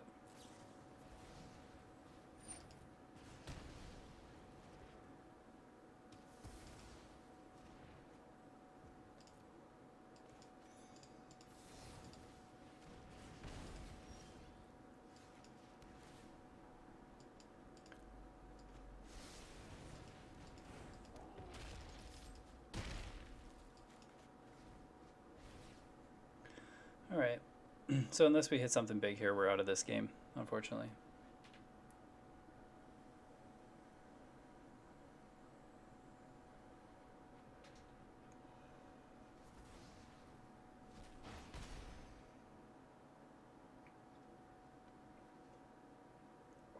We are representing counterspell magic, but the opponent is just kind of in a position where they're just like, yeah, I don't give a shit.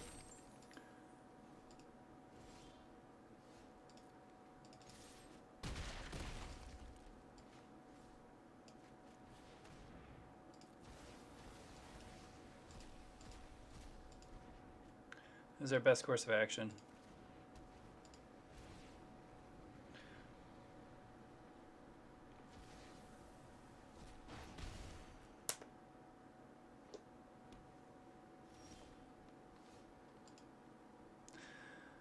Top deck and lands.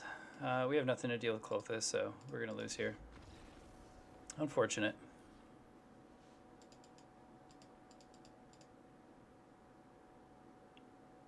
Is it insane if I want to go down to 25 lands for about the amount of times? I've gotten flooded so much in this deck.